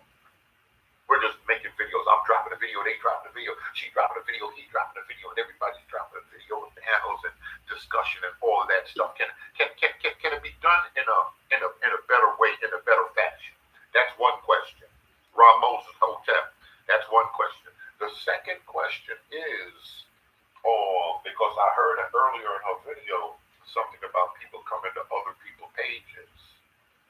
The question is, I have for y'all right now, with all of this fake news. Somebody said, Brent, how you know you good shot? Boy, we've been in this book, but we're gonna have to unpack, and that's a fair question. We're gonna have to unpack these things. Others would say, well, how you know you Israel, and y'all come and say, listen, you Israel, and you don't even know it. Is Israel, are they pushing themselves on us? I'm gonna park here for a minute. When we start dealing with who we call Israel, the camps, moderates, whatever you want to call them, y'all know I use the term Jewish, I use the term Israel. Are they pushing themselves on us? Are they pushing fringes on us? Are they pushing the Sabbath? Are they saying that we have a fake message, a fake gospel, because we're not keeping the Sabbath the way they think? A lot of people in their minds think Adam and Eve went to church on the Sabbath. I don't read the book the way you folk read that book, but there's some people that think in their mind Adam and Eve went to church on Saturday. Some people that think that. Is it okay to sit down and dialogue, or has it gone too far? Sister Ashmore, good to see you. Deborah, good to see you. Or it's going too far to sit down and even talk. Because I'm listening to some of both sides of the video with some interesting points. But somebody is moving in fake news. And if everything came out, we can clear certain things so we can clear the air. One thing we don't want is people that speaking, like in the conscious community, coming and speaking as an authority on something when they're not an authority. Show us how you research, how you do that primary, where that stuff come from. Let's look at it in its context. Just like people can eisegete history just like they can eisegete bread. Remember, we got exegete and eisegete hermeneutics. You can eisegete history and pull out some stuff and not read the whole thing. And you can sound like the author was saying something and the author was really saying something else. I think you need to sit down, and some people need to sit down and build, but is it going too far to do that? That we can't sit down, Roman table, or oh boy, y'all love, but you see the Romans. But y'all love bringing up that Vatican. But there's some things that we have to look at, and because I say it's good to sit down and talk about some stuff, they have some points that they can bang on y'all. They got some points they can get y'all on. Y'all don't want to talk about it. Like I said, they think the egg is a joke, the tree is a joke, everything is a joke. The truth of the matter is, when we go back and even when you look at the story of Adam representing the original man, Rick says that their eyes were open, and man is online seeking knowledge right now, seeking enlightenment right now, want to evolve into a new age, evolve into God and their higher selves. They're listening to everybody from, with the young brother, the rapper named Gates, to Oprah, to Ayana. They're listening to everybody. They listen to everybody. They're not listening to people that spiritual authorities in. Now, let me tell you something, man. I don't care who the people listening to, Bareen. I don't care who they listen to. I know one thing they better be listening to. Whatever God Adam LaTroy Jackson say. This 50 Cent. And this your boy. Master P. You know what I'm saying? We vouch for this nigga. That's why don't nobody say his name. And that's why don't nobody want to give him his props. Because they don't want to bow down to nobody. And you gonna go to hell for that. Because Adam LaTroy Jackson is God Almighty. I already got a couple of videos with myself bowing down to you, God. This Jay-Z.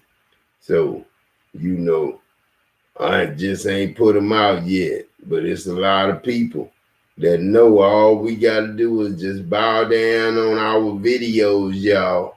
We bowing down to God on all videos now. You know what I'm saying? We bowing down to God in the whole world. We bowing down to God in the videos. You know what I'm saying? So we can be godly people. You know what I'm saying? God is Adam LaTroy Jackson. He on earth. You know what I'm saying? Don't think he not. This coronavirus is real, but it can't touch Adam LaTroy Jackson, nor you that believe in Adam LaTroy Jackson. And when I say believe in Adam LaTroy Jackson, it's like believing in Jesus. And yesterday you believed in Jesus. And Adam was Jesus. And Adam was the one that died on the cross for your sins. One time, forever, to give the last Adam life. You know what I'm saying? So he died for himself to give himself life. Then he died to come back and get himself. And he came and got himself. And he got his own self and his brother Jesus. And he got his friends and family members and all that from heaven. And at first, you know, he didn't know he was up here. You know what I'm saying? But now he know he up here, Bareen. And so don't think that you can live without Adam LaTroy Jackson, Bareen. You can't. Adam LaTroy Jackson has proven it to us that if he dies, everybody dies. And we seen it before, and we don't want to see it again. And that's why we put him under suicide watch, because we were told about what he did, you know, and almost killed everybody in the world. And, you know, when you're God, you're not yourself, God. We know you're something else. You're not yourself, God. When you're God, you're a whole different person, but you're a good person, and we believe in you, and we love you, God, and we gonna all come around, and we gonna join them football leagues. You know what I'm saying? All over America, we're doing football leagues for kids under 5 through 18 is the Christ League. We're going to do the Christ League. And then when you get 18, when you get 19 and up and you still playing football, that's the professional league. And that's the God League. And in the God League, it's not like the NFL, you know what I'm saying?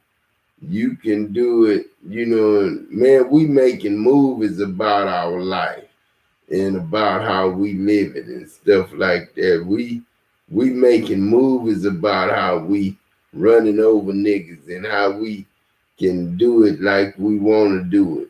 We showing niggas how we work out, you know what I'm saying? We gonna show niggas how we work out, and we gonna get niggas on our side to working out. You know what I'm saying? And then we gonna make videos, Jig. Me and you know what I'm saying? I'm your grandpa, and you do the work, and I'm gonna do the filming. You know what I'm saying? And then I'm gonna raise you up from now all the way till, you know, you start playing at 5 and 6 and stuff, but you gotta work out, son. You know what I'm saying? You do your little pull-ups here, you know what I'm saying, and you do your set of 10 and you get pumped up. But you gotta do that more than one time, little man. You gotta do that, you know what I'm saying, over and over again, like 4 sets, you know what I'm saying. And then you start showing some games and stuff like that. But I'm gonna get you some little boys your age to play with in school, you know what I'm saying? With your daddy, you know what I'm saying? He gonna start cutting hair at the house, but I think it's time for you to go to daycare, little man. You know what I'm saying? It's time to find him a daycare, Jeremy, and let him go and play with kids his own age. You know what I'm saying? And find friends and stuff like that at school. I think it's his time. You know what I'm saying? He 2 now. You know what I'm saying? So he needs to be around more 2-year-olds his age, you know what I'm saying? He don't need to be messing around. He's getting too goddamn smart around this goddamn house here. Cause that boy, they're gonna be roll him up and partying, roll him up and partying. That's what he be singing. Roll him up and party. He know what the hell he's singing. Roll him up and party. He know what the hell he's singing. Yeah, that's my boy though. Goddamn. Yeah, he's singing a cartoon, but he's singing a real cartoon in his goddamn mind about his folks, you know what I'm saying, that he live around. You know what I'm saying?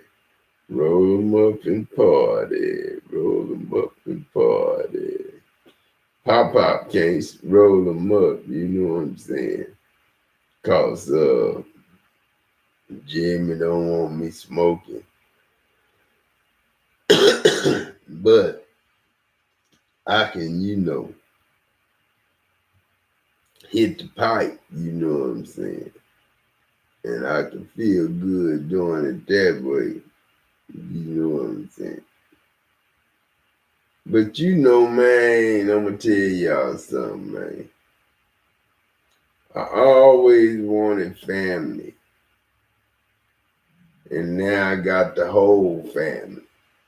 And I don't see no color in my family. I got Mexicans in my family. I love them Garcia boys.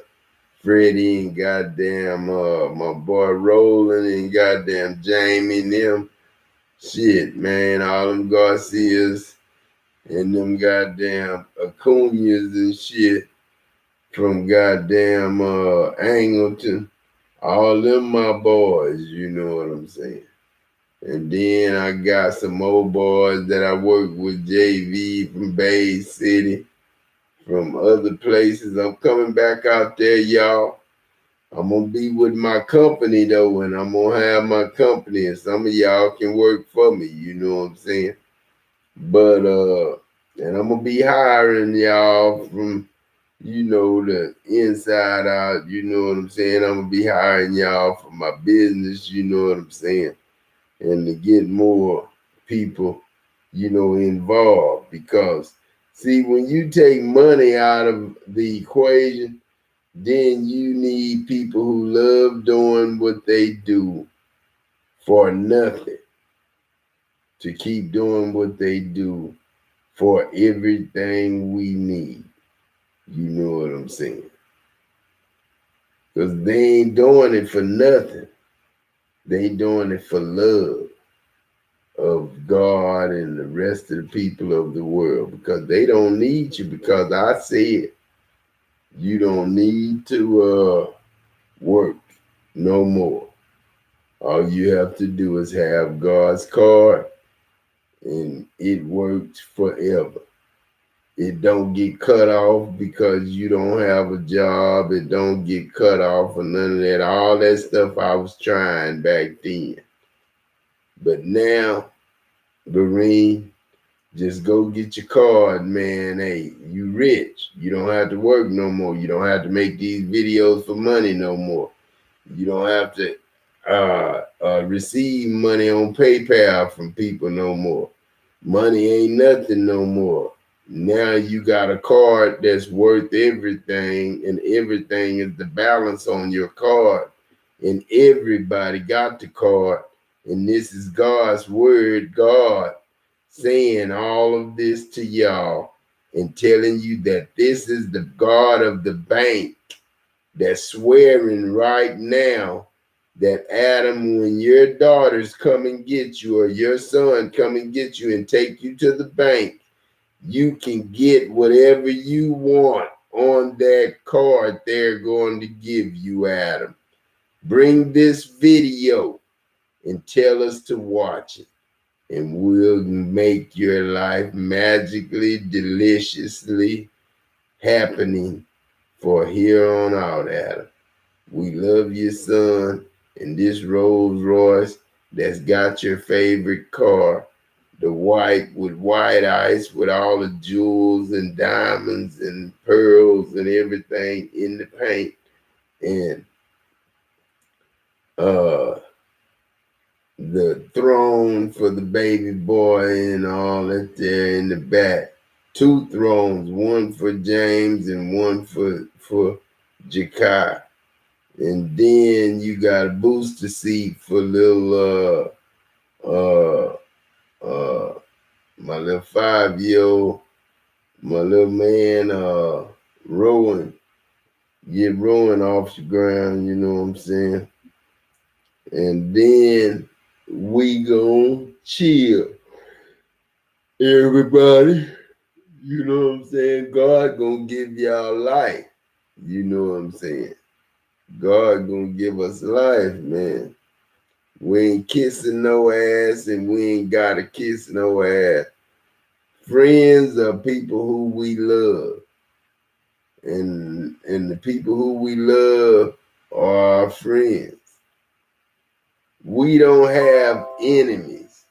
We don't make enemies, and we don't become enemies to somebody, and we don't make enemies of ourselves. You know what I'm saying? We try to stay away from hurting anybody's feelings. You keep you and your women over there where you live, and me and my women over here where we live. And I'm not all about, keeping you from my woman. If you think my woman look good and this and that, then you hit on my woman, she like you, then you take her with you. You know what I'm saying? You cool, you know what I'm saying? She don't belong to me, you know what I'm saying? Because after you, she'll be back. You know what I'm saying? They all do, because I'm God. You not. You know what I'm saying? But you God's to the point to where you God under God. And Adam is the God overstanding all understanding players to anything that can be said or unsaid in the factory of life. Boy, that boy cold, goddamn blooded shit. Boy, that boy cold-blooded, man. That boy cold-blooded. Bareem them don't know what to say, man. In their lane, but they're listening to popular people. And because of all of this, we're having a problem. I'm thinking it's time to sit down because there's been a lot of fake news, especially in certain communities such as ours. Grace and peace, Rome.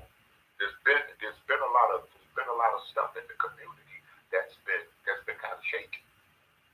Now, one of the things I like to bring out and tell people when we start dealing with information, there's gatekeepers out there, but we don't need gatekeepers with the religion. If the reformers and people came out and died for printing the book, after Gutenberg invented the printing press and got out there and started printing it's out there, everybody can look and examine. You got to be careful. Everybody that have Rick open don't mean that they're teaching the words of God, but it's important to have the book out to examine it. And because we all have the book and we're able to examine it, this is where dialogue is important. They can just get on, crack the book open, no arguing, I hate you, you fake, you sooner, you this, you that, and just really dialogue. Where are you getting that from? Brother, show us where you're getting that from. You get some time and talk and show people that we can be respectful because we all say the book is inspired. We all say we're following the principles within the book.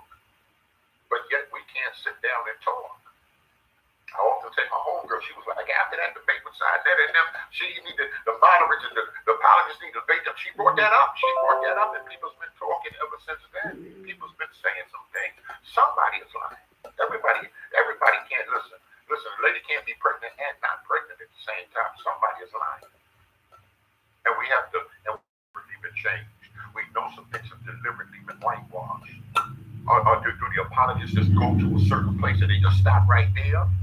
And they don't want to get into the depths of it because they don't want to offend others that might be supporting them, or in the name of unity, Christian unity. I don't want to offend. I don't want to go too far. There's a reason a lot of people feel what they feel about certain things because they never heard of African church fathers. They don't know that whole history for some reason. Some people took it upon themselves to think that history wasn't important. But then, of course, like I said, brings the bad guys. We start bringing out who just took it upon themselves not to discuss it. And then like the other apologist said, he said, when you go to seminary and you look at the book, all the books don't look like us. Of all of the great authors, of a lot of the North African church fathers, don't get it too twisted. Because you got African church fathers who speak Latin, don't mean that they weren't African.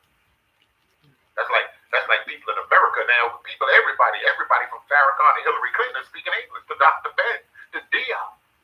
Well, not Dion. Dion needed a translator, but to everybody else, man, certainly everybody else. So we got to be careful. There's a lot of stuff. There's a lot of teaching that needs to be done. There's a lot of stuff that needs to come out. Is it beyond discussion right now with certain communities even sitting down talking because there's so much resentment? Maybe that's a good word because there's so much resentment that already came out. There's a lot of resentment out here. So now things can't really, or they can't really be. The majority of people don't know how to research. The majority of people don't know. They just don't. They just want to go with what they believe. People hit me. A man said, listen, I can't prove I'm Israel, but I feel it. What do you do when you mystically feel you're Israel?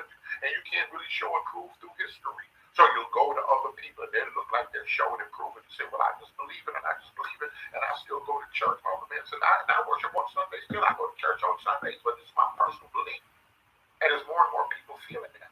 Why are more and more people feeling this? That's a good question.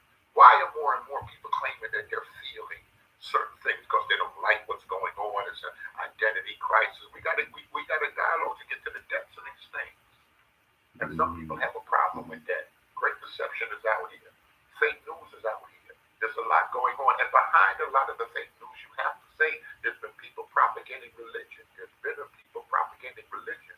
When we go back, like I said, Adam and Eve, when you go back to the original man and start dealing with them, Rich said that their eyes were open. They came to a knowledge of self. That's what W.D. Fard, that's how I said there's a Masonic element to the Nation of Islam, to the More Science Temple. There's a Masonic element to it. What do I mean, Masonic element? Certain people, Mackie and them, would tell you, or was the guy from McCoy Publishing House, the Masonic Publishing House, they would tell you, they said, listen, when we start dealing with Adam and Eve, when we start dealing with the apron and Freemasonry, that goes back to the beginning. Their eyes were open and they had knowledge of self. They recognized that they were naked and the apron came on the set. That's the beginning of Masonry. Other people say the beginning of Masonry is Nimrod and the Tower of Babel. If it's Nimrod and the Tower of Babel, or if it's or the beginning of Freemasonry is Adam, the original man, attempting to cover up and attempting to do his own thing. However, you can't do that.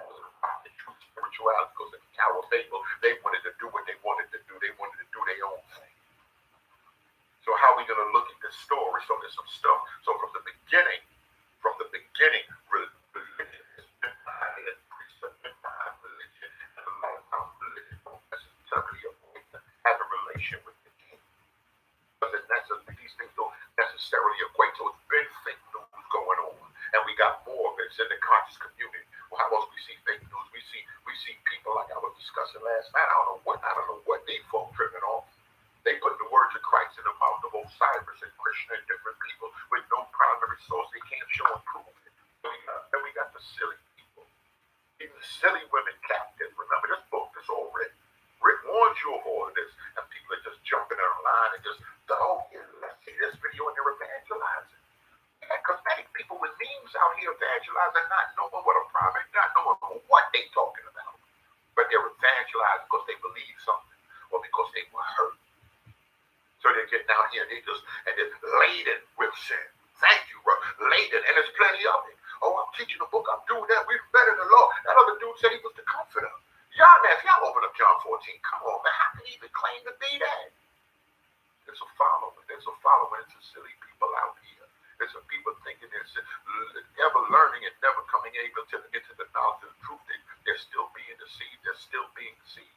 So quoting the book means nothing to me. Oh yeah, everybody quoting the book. Quote book means nothing to me. And then you get mad because I say I don't even quote a lot of book. A lot of people ain't even ready for the book. Too heavy. The book's too heavy for them. So I don't even get into the whole thing when quote this and that. And then when we do quote things, do you understand the background of the text? Do you understand what we're talking about when we want to get around somebody and they're expositorily talking that talk? Oh man, good to see you, brother. We appreciate you. Or when we start talking about expositorily, not just grab and read that part here a little, there a little, and all of it. What did it even mean what I said? That was a mockery.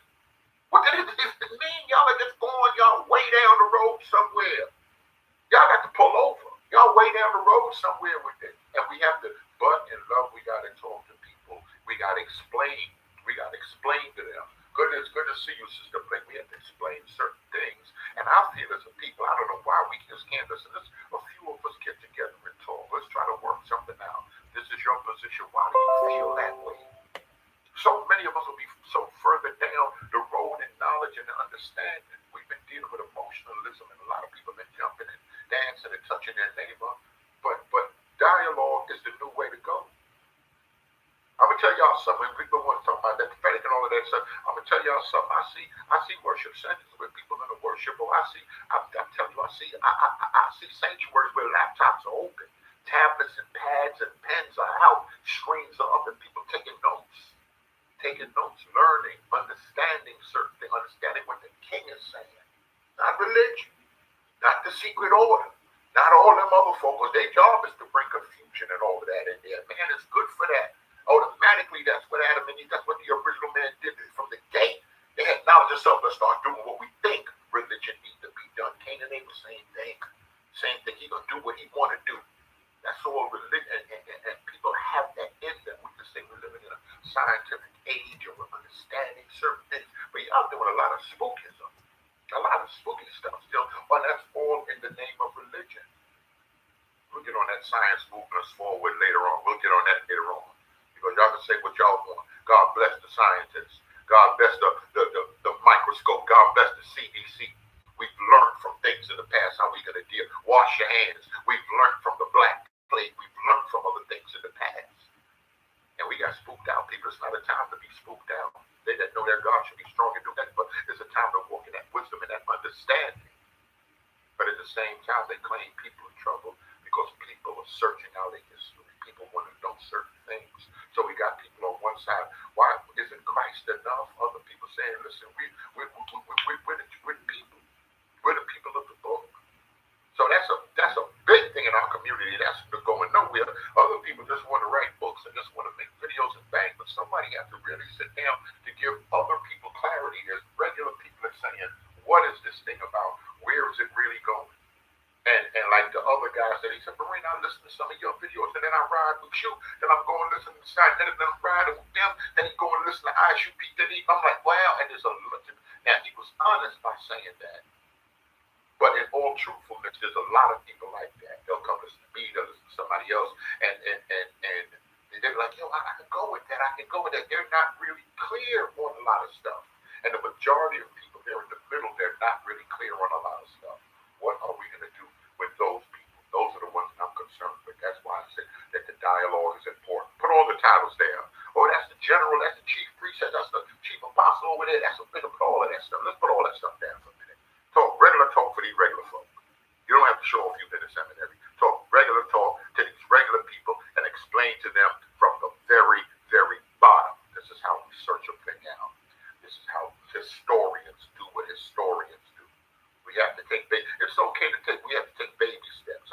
There's too many of us trying to show off online how smart we are. Let's get down to the basics. Nobody knows nothing. How can you help them? Let's do some of that.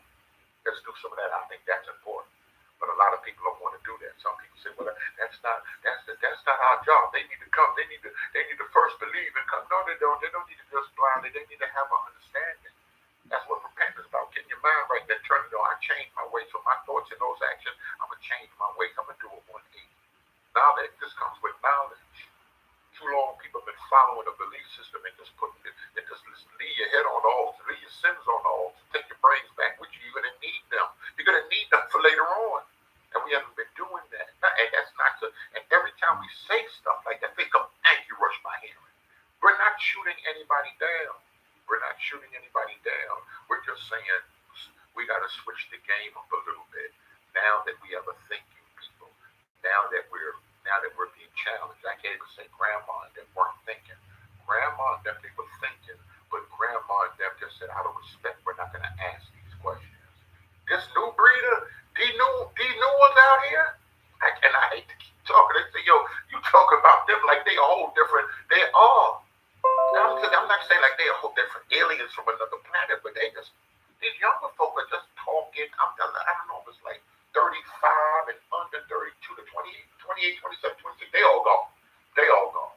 They just crazy with it. You're just going to say ABC or you're going to get out of my face. Like, what are these people working with? Like I said, the 30-somethings, they're bad.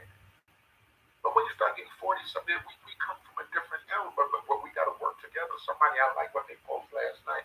They said the young and the old, they got to be together. We got to be yoked up with somebody. That's like a mentorship teaching. This generation wants proof or nothing. Plain and simple, 504, good to see you. Plain and do we owe it to them? Mel, you heard what 504 said. Do we owe it to them, or they just need to get down or lay down? They just need to believe like grandmama and to believe. Matter of fact, can't even say that because they done showed us them like, listen, I'm out.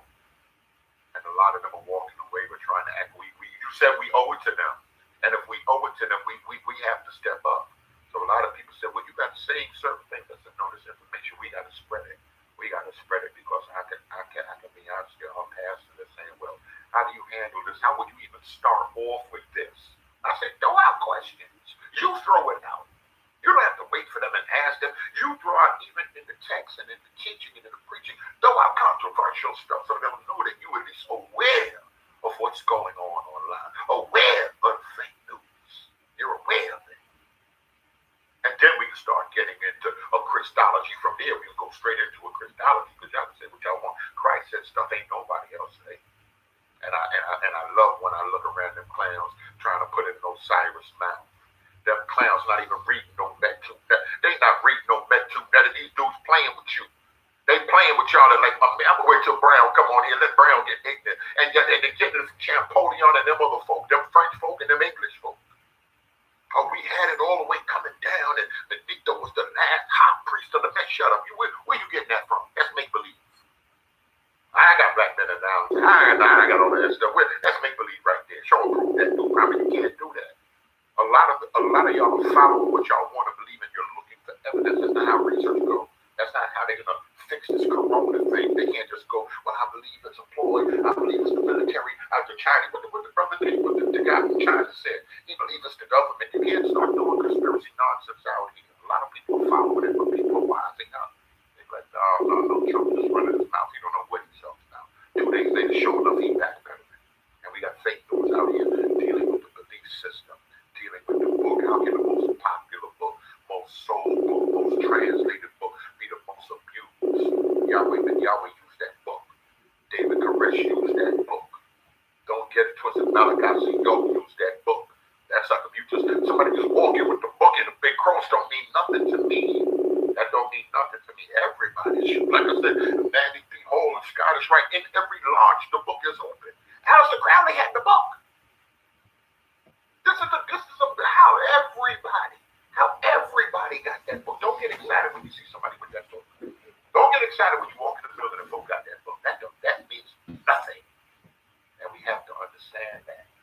I wrote a couple of things down, but I said, I'm getting on here late anyway. I think we can go jump on that. We'll go jump on that train in an hour or two. But we're gonna pick this up and we're gonna talk about it. But I want to get y'all in the comment section. They said I gotta go back and look at it. There was a video Damon Richardson dropped and all that. I don't have to say nobody's names to get no hits. I'm doing my numbers, trust me. When them folks start thinking that crazy stuff, but y'all look at that video. And like I said, I don't like the way Faithful move. I'm gonna tell y'all right now, when I say listen to the information, I don't like the way some of those Israelites, I don't like the way a lot of people move. Sometimes I'm looking at the other dudes, I'm looking at their videos, I'm like, these dudes are funny to me. I don't fit in with them. I don't fit in with none of them. I'm just cut from a different, I'm different. But I attempt to, I'm not looking at the complexion of vocab. Shout out to him. I'm looking I'm looking at I'm looking at the content. I'm looking at what's being said. I don't care if you don't like what they look at what's being said. And Brother Dante, but look at what's being said. Sister Nephi, look, Damon Richard, look at what's being said.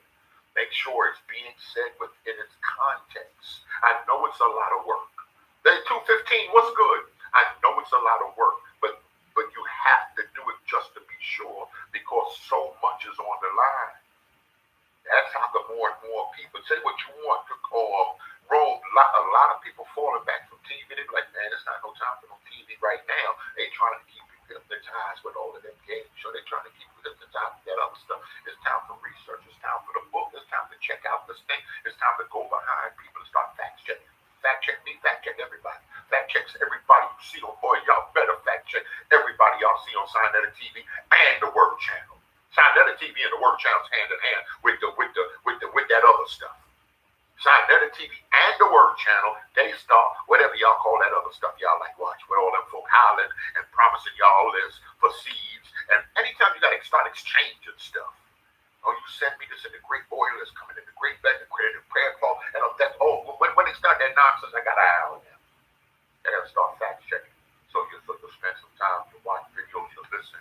But when you watch videos on YouTube, if you want to seriously get into it and being in a prayerful mindset, it's good to keep a pen and pad. What he just said, hold on, I just heard him say such and such.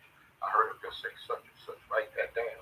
Write it down. And because it's not good enough to write it down, because there's plenty of people out here, I'm going to tell y'all the game, they'll cite a source. Be careful. They'll cite a source and they'll cite it and they'll quote it out of its context.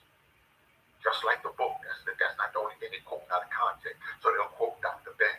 Oh, you gotta understand what the guy, what Pharaoh says in the rumors of the empire. You gotta understand what Sheikh Eti. You gotta understand that when the church father said such and such, and you go back and you said that the church father was saying that in the polemic, they said it the whole opposite the way you saying it, but you just quoted the sentence. Oh, look at what Athanasius said. Look at what Origin said. And then you go back, this is what Jerome said at 4:15. You don't understand. And you go back and look at it and like, what that got to do with what you were talking about in the video? But that sound like they're trying to be heavy with it. Good morning, Miss B. We appreciate you. They trying to act like they're heavy with it. So now it's like, oh man, fake news. Your president will do it too. He'll say something acting like it's coming from the CDC that's coming off the top of his dome, or he took some from CNN and flipped it around. Where they doing that? They doing it right now all over social media. This is what that whole movement about. This is what this whole fake news thing is about. And to be honest, Israel is a serious subject. People say, I'm not dealing with them. I'm not dealing with them. It ain't nothing but the devil. Well, show and prove it's not. If it's not and you're that convinced, or you say it's nothing but the devil because you believe it in your heart, and you saying it because of the Sabbath, and because you like shrimp, and why are you saying it? Let's just come on out there and say why we're saying it. And let's lay this stuff down.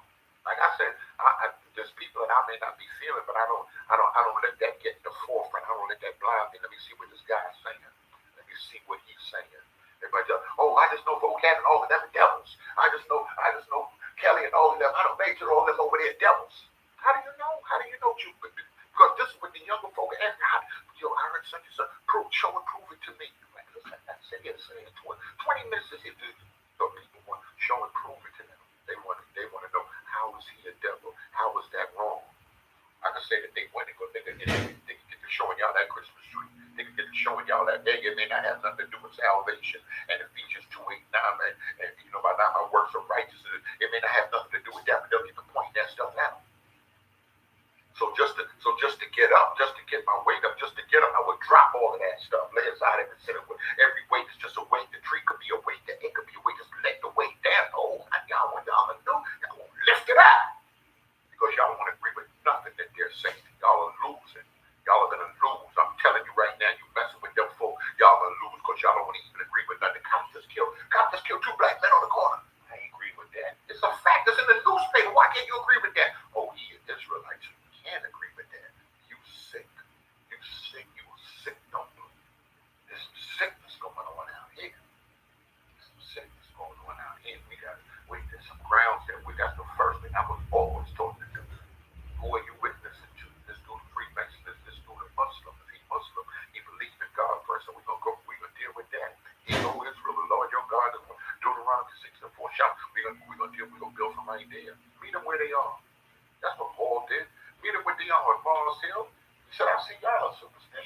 the guy that scripture to the unknown God. He met him right there. He just started speaking Torah. Why? Because those weren't Torah people.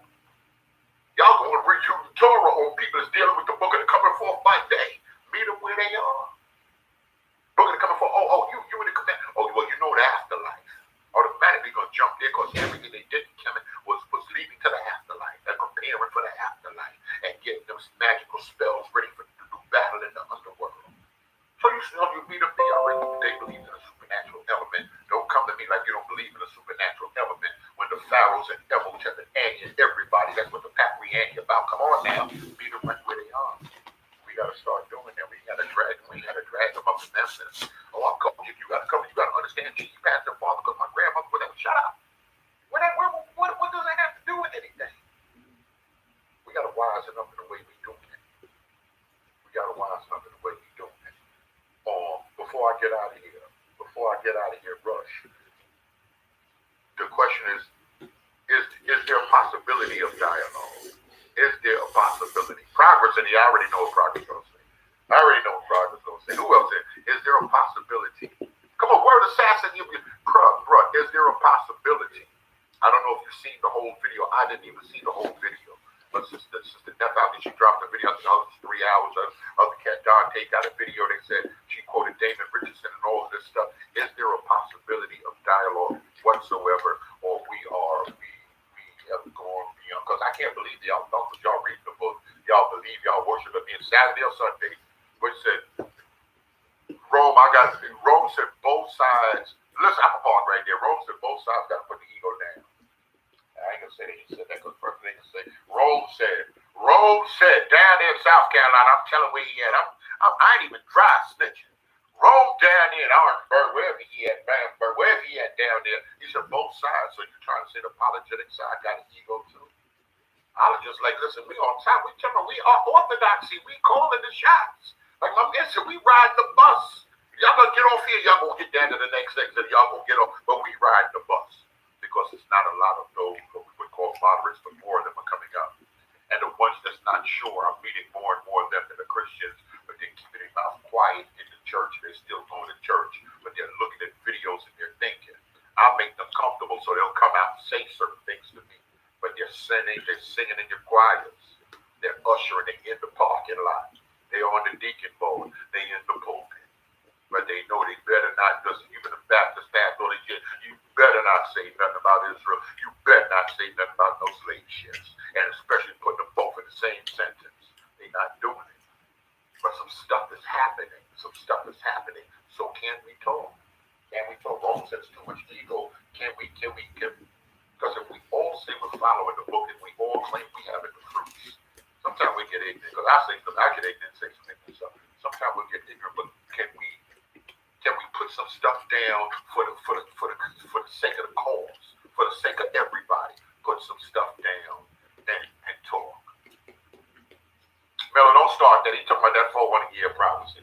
That's a whole other thing too. We got to talk about. There's so much to talk about. Throwing video here, throwing video there. Is the 400-year prophecy? Some people said no. We still got a little kind of prophecy here. Is it all lies? Is it all stuff that WD and everybody else used the book for to rile the people up for the good, to resurrect the people? They told y'all was from the tribe with your bass to raise you up. Is this the same tool that a lot of people with Masonic thought, not saying Freemason, with esoteric thought?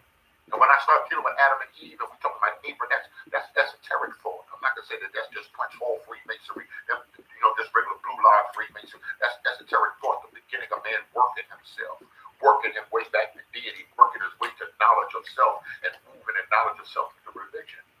Is it too much? Can we sit down and put egos aside and sit down and talk about that stuff?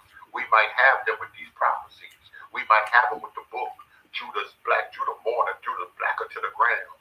His hair was white like wool. I am black but calmly. What in the world? If anybody know how to read anything in context, you don't even need the spirit of truth. If you know how to read anything in context, is that describing what y'all claim it's describing? And can we read the same thing and get the same doctrine from the ESV, from the CSB, from other versions, or is it a King James only? Is King James? Who was King James? Was King James in Hebrew? Where is this coming from? Because like I said, somebody's learning it. There's too much fake news out here not to be able to all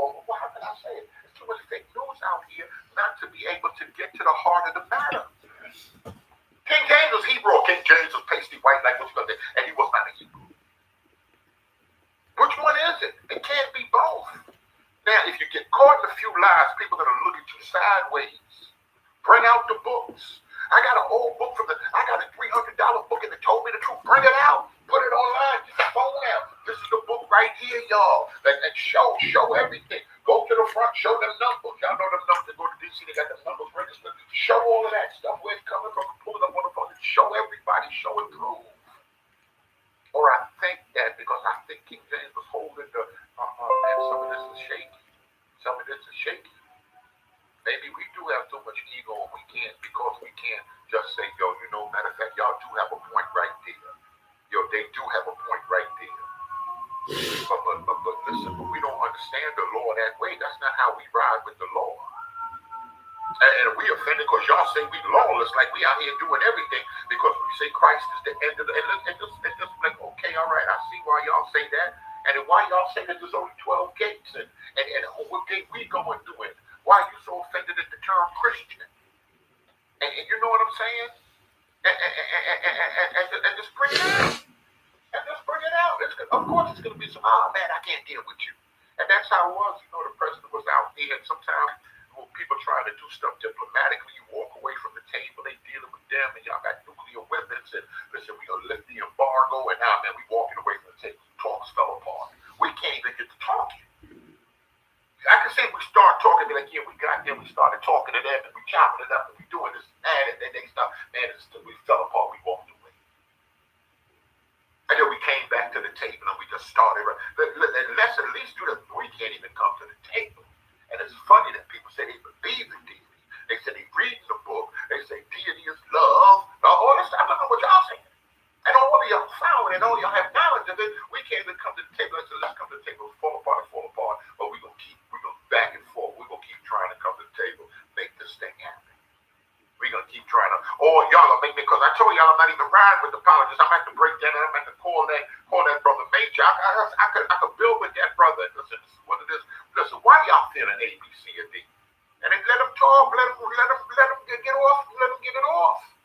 And then I'm going to say, well, listen, we feel such and such and such. And why can't anybody do that? Oh, no, my phone looks like it's dying. Oh, no. I'm not going to talk. I think I was on 80%. I got to find me one of them charging packs. That's a whole other story. But do you think we can do this? If you don't think we can do it, I understand if you don't think. There's brothers that's been out here putting in work and dropping videos. And one thing I can say, they've been wanting to talk. They confront. Like my man Word Assassin, it's brothers, good to see you, Johnson. It's brothers that would go and they would confront the camps. They would be out there. What's other brother Jesus' law? They get the bull on, they're going to be out there, they're going to confront them. They're going to see people dialogue. Y'all can say what you want. I seen vocab with the young Shikari brother sit down somewhere dialogue, and I seen them with the other Shikari kid going and sitting there trying to, y'all can say what y'all want. At least that's the beginning. I'm like, dang, we can't even do y'all say what y'all want. Vocab European, vocab white, but vocab want to go and he's willing to go travel, he's willing to go sit down. Shout out to the brother Ron. I seen Divine Prospect. I think he ran up on vocab at the airport. Like, I'm on my way, I'll be there 5 minutes. Speed down the highway. And he got there, put the camera out. And he's just showing something. Y'all can say what y'all want, but they're trying to bring clarity. That's how come I don't knock those people. He willing to get to come and do all of that extra stuff. He willing to do that because that's important for the community. That the brother Ron is doing it for the community's sake. You can say what you want. Vocab is doing it. He's doing it for the church community and for the community's sake. Vocab brought the attention to the European evangelicals about what's going on with this whole movement. So he's established himself as somebody that's dealing primarily with One West and dealing with that in a decent way. Now we got other people get there. You only got 7, 8, a couple of hundred people. They only howling crazy, just howling and being disrespectful. That'll never work. That'll never work. What grandma and them used to say with no degree. Y'all people got the Holy Ghost, y'all got degrees, y'all got all this stuff. Grandma them said you could catch honey. What they say was better with vinegar and honey. Somebody put that down in there, fella. Somebody put that down in there. You can catch them better with honey. You just do it in the right way. Just be like, yo, I can talk to that guy right there. We can talk and just sit down and just chop it up to see where we at. That's how come I said we were doing something unique. We got people with different perspectives. My homegirl coming on, Catholic dude coming on. Different people got different perspectives. Some people get upset. I don't care what y'all say. I'm pre-trib. It never came back. Pre-trib, God, that got you left the group. And people, some people real into that. gotta keep, and they so hard on that Sabbath. They hard on that Sabbath. But then we got scripture, so I can show you scripture. Let no man esteem one day above. How do we look at that? Well, how will we look at it this way? Y'all look at the Sabbath as Israel's a memorial forever. Okay, maybe because you're Israel, Pastor, you do have to rock out. But is Sabbath mandatory for me? Was Sabbath mandatory for Enoch? How do we read the text? Was that written? Because we know before something. Was that written into the text hundreds of years later? Because you know people was alive way before Genesis was written. Y'all do know that, right? That's another thing about me. I'm gonna tell y'all if that shock y'all, just be shocked. But so was that written in the story by priests that were already established, where Israel was already established, and they put it in there like that? What did he mean by rest? How do we understand that Christ is our rest? It's just down. Let's just down. Let's just drink coffee and sit down here. You know we can. If y'all can sit down here and talk your talk over Kobe and Dwayne Wade and all of them, and y'all can talk that talk on the Super Bowl, y'all we can get together and we can talk about this. I think we can get together and we can talk about this. Like I said, look, some back and forth. Can we try? Can we try? Do y'all hate them people that much that we can't? Who's willing to just try? Put a one up. Who's willing to try? Especially people that I know that's already, listen, I'm on keyboard. I didn't start YouTube channel, but I'm on the keyboard and I go in and I dialogue with them. Thank you, fellas. Somebody is at least willing to try. People gotta say, listen, we can, there's nothing wrong with talking. Thank you, Rush. There's nothing wrong with talking. We've been in the writ. We love the writ. We read the writ. We can sit down and just see where somebody else is coming from. Y'all will be surprised. It's not even us. It's those other people. I'm talking about vocab, low. All right, somebody else. Oh, okay. All right, there's more people. Said Joe, there's people on both sides that's willing to try. I know Rome, because like I said, my man said, he turned around and he said, listen, when I left and I was in that conscious community, a Hebrew lady brought me back to your faith. That's heavy. That's heavy. And we could, and then I'll even try to do other stuff and bring some other believers on that said, listen, I think I'm Israel and that, but a lot of them feel because they know the atmosphere is so violent. Well, I can't say violent, but the atmosphere is so tense. They don't want to come out. If we loosen up the atmosphere, you'll be surprised how many come in the chat, how many Pentecost, how many Methodist, how many people coming out that AME, how many people coming out that Baptist church that are recognized from that Israel zone, and then start telling stories about their grandmother. Did we do this? When did Cherry and them mystically believe something? Like I said, back in the days, Archbishop Roy Brown, McKinley, Bernard, Jordan, all archbishops, all the bosses and the leaders down here in New York, we've been saying we Judah. Come on, Zion. We've been using certain terms. How were these terms used? Was that spiritually a people was coming into a knowledge? It's an history. You know, it's okay to talk. I don't know where that question's going to be. You teach doctrine. You don't be having nobody talking. Why Richard come down to this reason? It's okay. All of them talked it out. They argued. They had some beef. Judaizers came down, causing trouble. They went to Antioch and everybody chopped it up. Then Peter got him. And Peter said, y'all know about my mouth. And he started talking about Acts 10. It's okay. It's going to be a little, but they stayed there till they worked it out.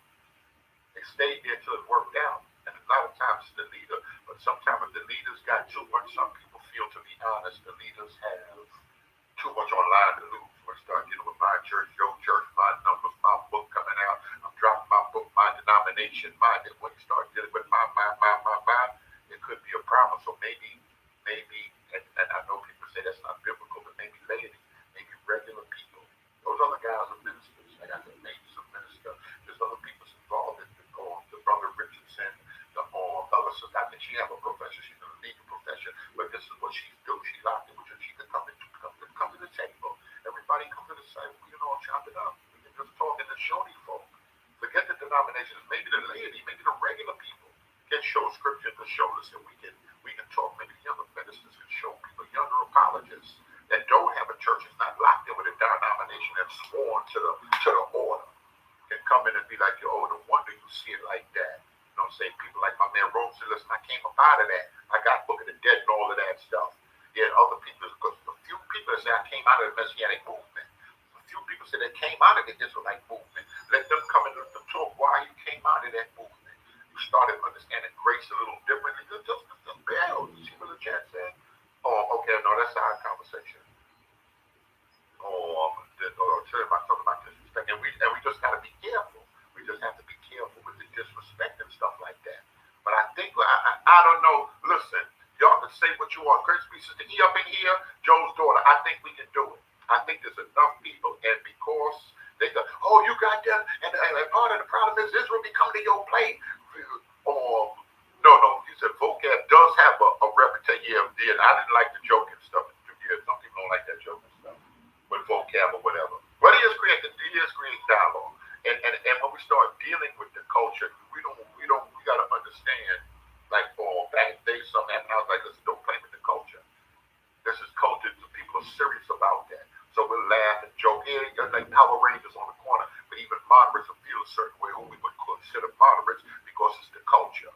I can't play with I can't play with my people, homegirl and them, because it's the culture. So we got to be mindful. If you really care about somebody, if you really care about them, you're not gonna, if you know that offends them, you're not just gonna want to do it if you want dialogue. So when our presidents, when our Secretary of State, when they go to different countries, if these people don't shake hands, if they bow, they do something, you're not going to do stuff to disrespect the culture. So they have interpreters and people there to tell them what to do ahead of time. When you go in there, don't do this. That's my job. I'm going to tell y'all, just don't violate them. Just do such and such. You'll be surprised. Then y'all start talking and y'all start laughing. You see that? Both of y'all were just crazy all this time. We could have done this 3 years ago.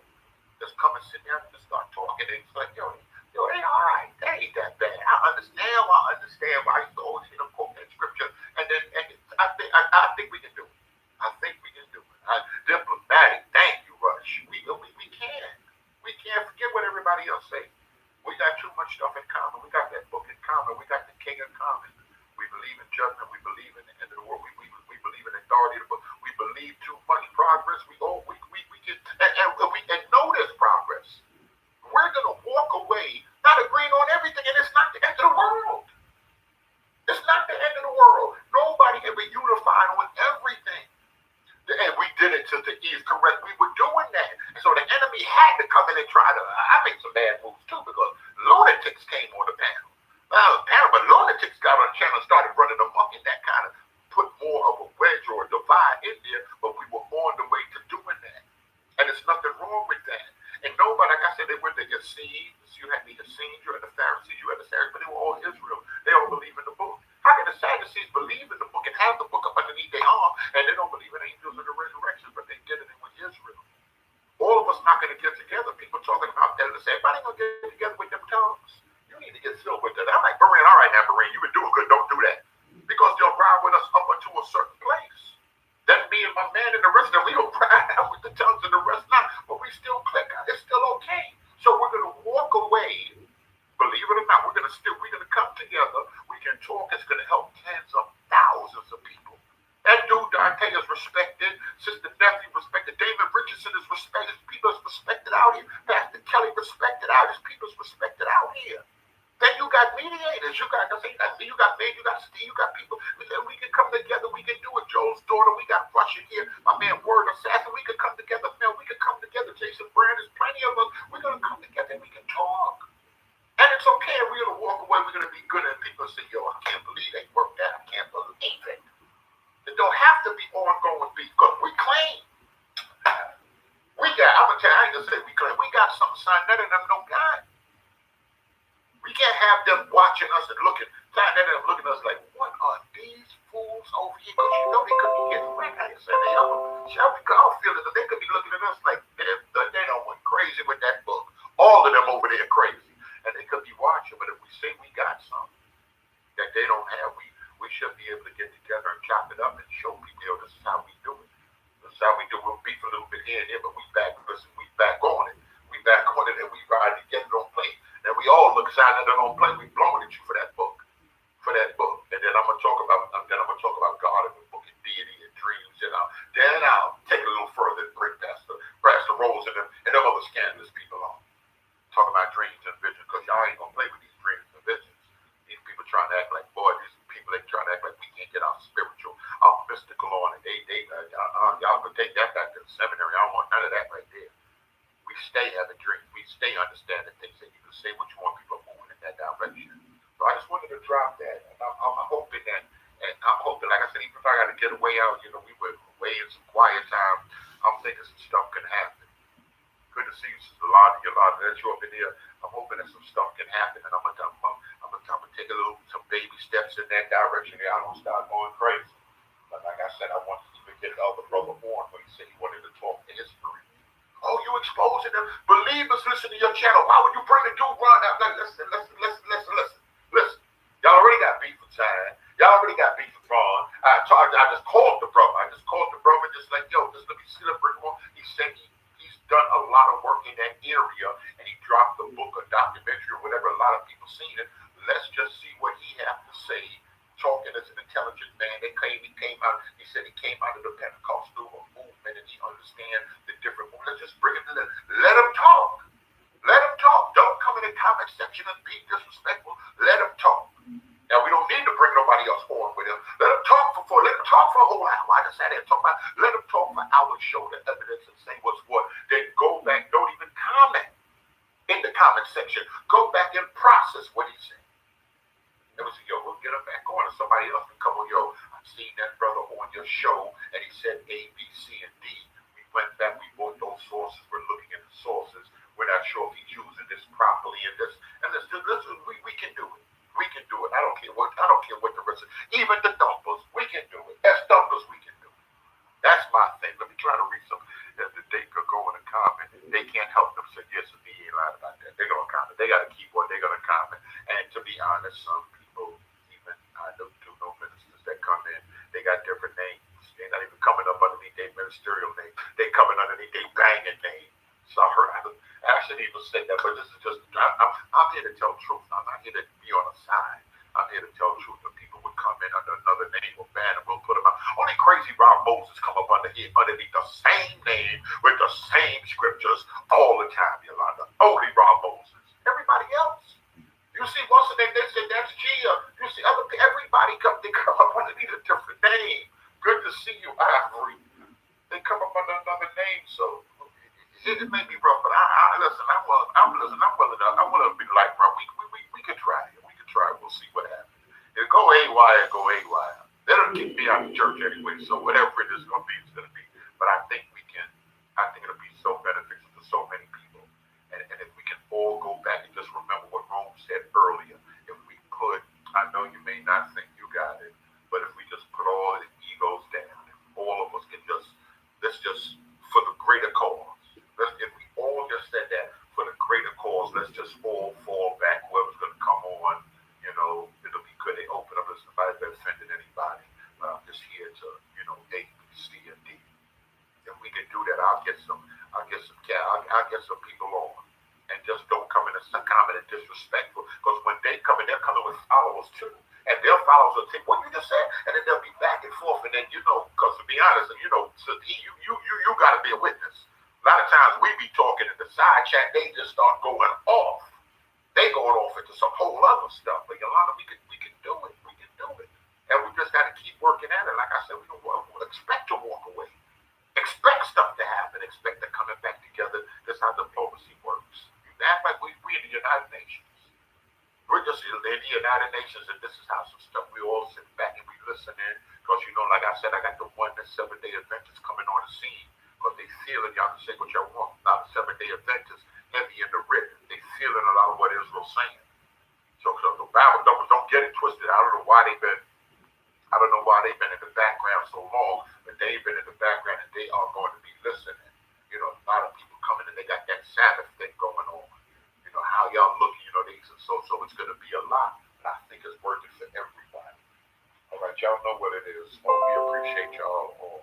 God South Korean teaching. I ain't even finished my garden.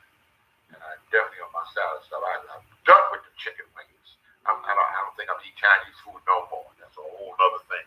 But even after this thing is over, I don't think I'm eating it anymore.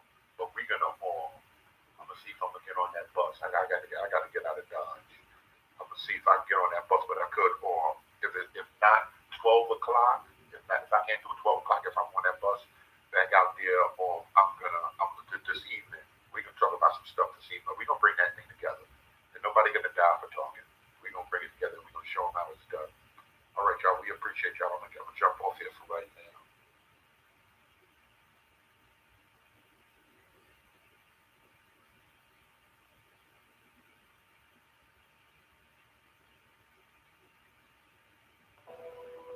People think that leaders are either born or made, and I think they're neither. They're a hybrid of both. You can be born to be a leader, but not be exposed to the kinds of people you need to be around to hone those skills.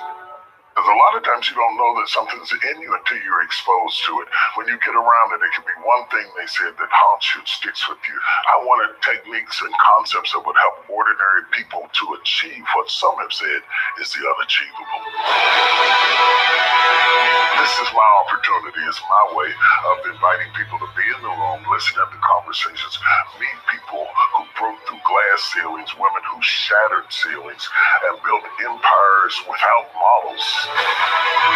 You only want people to come to the Leadership Summit who have that thing down inside of them and trying to figure out how do I enhance it and how do I take it to the next level. The International Leadership Summit is the place to be.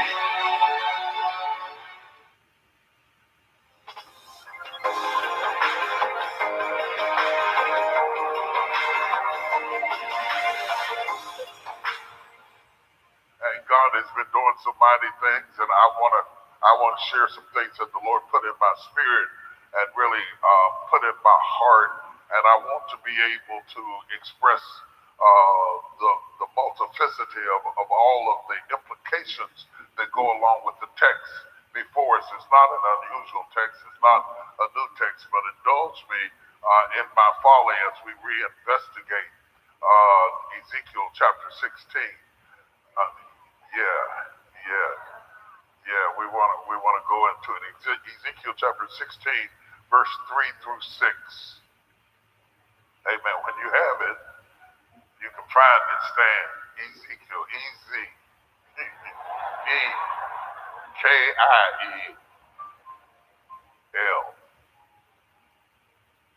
Because some of the saints are real anointed, but they can't spell.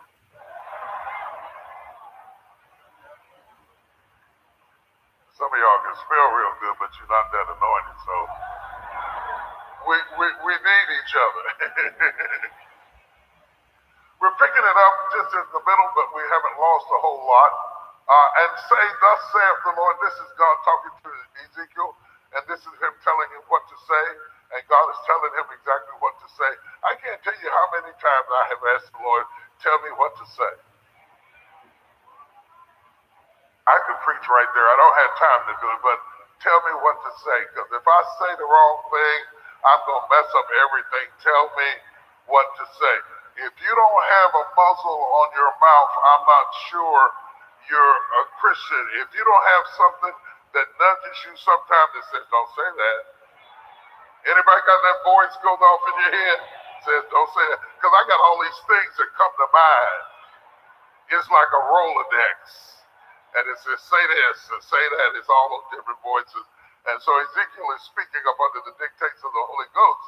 And he says, and say, thus saith the Lord God unto Jerusalem, thy birth and thy nativity is of the land of Canaan. Thy father was an Amorite, and thy mother, I knew her, she was a Hittite. And as for thy nativity, in the day thou was born, thy navel was not cut, neither was thou washed in water to supple thee. Thou wast not salted at all, nor swaddled at all. None I pitied thee, to do any of these unto thee, to have compassion upon thee. But thou wast cast out in the open field to the loathing of thy person in the day that thou wast born. And when I passed by thee, and saw thee polluted in thine own blood, I said unto thee, when thou wast in thy blood, live. Yea, I said unto thee, when thou wast in thy blood, live. Somebody shout hallelujah. We're going to talk today. There's some things that the Lord has put in my heart to share with you. Remain standing, but I want to talk to you from the subject untouched. Untouched.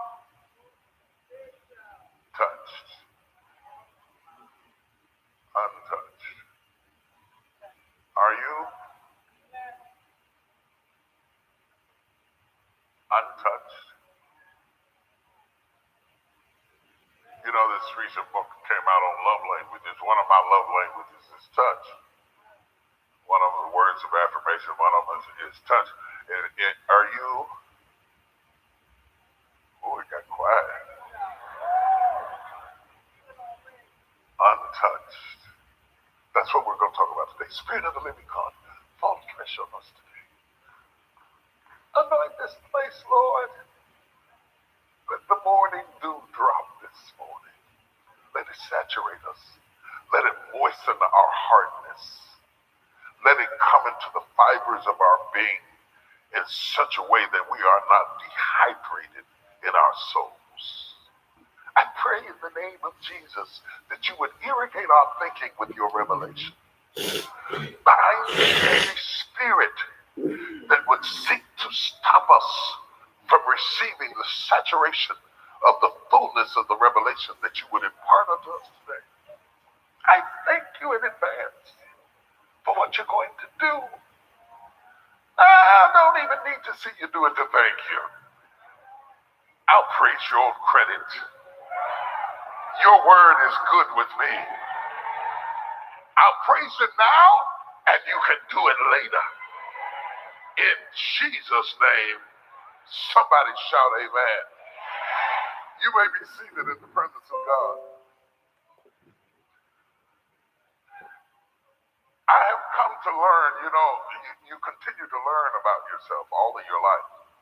You never stop learning yourself. And if you can't learn yourself, you can't explain yourself. And if you can't explain yourself, you can't be understood. One of the things that I have learned about myself is that words give me pictures. So when I read, I see movies. If you call me on the phone and you tell me I'm washing dishes, I see you washing dishes. So don't tell me nothing you don't want me to see. Because my learning mechanism is tied in such a way that words give me pictures. So when I look at this text, it is not a very good picture. It's not a very good picture. The birthing of a baby that's still attached to its mother, that is still carrying the residue of afterbirth, that has been cast out into the open field and hates itself, that has not been salted, nor washed, nor swallowed. It's not a good image. When I think about him being in an open field, there is an emotional sense of abandonment that is alarming in a baby. Everybody likes babies. If you don't like babies, you're a mean person. I mean, I don't want one. I just want to go by and make faces at them and stuff like that, But to not care for a baby, I will fight you over a baby. I will fight you over a baby I don't even know. If I see you mistreating a baby, you got me to whip. I will fight you right now over a baby. The defenseless vulnerability, the innocence of a newborn baby is so precious and so unique. We never see that again in life, not in the dimension that a baby has it. That kind of pure love and innocence is hard to find and recreate the rest of your life. This should be a joyous occasion. And then when the text uses the term nativity, in the time of that nativity, it becomes even more gross to me to think of it, because when I think of nativity, I think of the birth of Christ. Nativity comes from the Latin word natal, which means to be birthed or to care for. And so nativity is the scene of your birth. And this is not a good entry. This is not a good entry into the world. Sometimes we are born into situations that are beneath us. Yeah. And we don't get to pick the circumstances that we're born into, or the people that birthed us, or the people that raised us. If we could pick them out, it would be different. If I could pick out everything would be different. That's why all of you incredibly fine people who walk around letting everybody know you're incredibly fine, would y'all please stop? Because it's not like you picked out everything. You just get what you got. And you got to make the best of it, amen? Nativity should be an amazing thing. Even when you think of our Lord, you think of the magnitude of a loving mother in a barren place. Most of the Bible, when it talks about women, deals with barrenness and women who overcame barrenness. One woman cries out in the scriptures, "Give me a child, lest I die." Hannah goes in the temple and cries like a drunken woman, praying only for one thing, not for gold, not for riches, for a baby. She wants a child. She wants to give birth. Eve wants to give birth. Rachel wants to give birth. Sarah walks around all of her life wanting, craving to have a child, and only when she is an old woman and wrinkled knees and it ceased to be with her after the manner of life when she least expected it, did God finally give her a child. But can you imagine what it would be like to be the child of a woman who waited that long? The care and the love and the appreciation, the protection that would go around it. This stands in contradiction to everything that I know about children. It is not a pretty sight. It is not, though. It is not abuse that this child suffers from. I know the situation sounds abusive, but if you think about it carefully, this is not a child suffering from abuse. It was not beaten. It was not assaulted. It was not attacked. This child suffers from neglect. Now, being neglected is abusive in a way, but it is not assaulted. It is just untouched. And to be untouched is to be neglected. And to be neglected is what has created. Neglect is the paintbrush that has painted this ugly image before us. It is the finished artistry of ignoring me. If you've ever felt ignored, then you know what I'm talking about.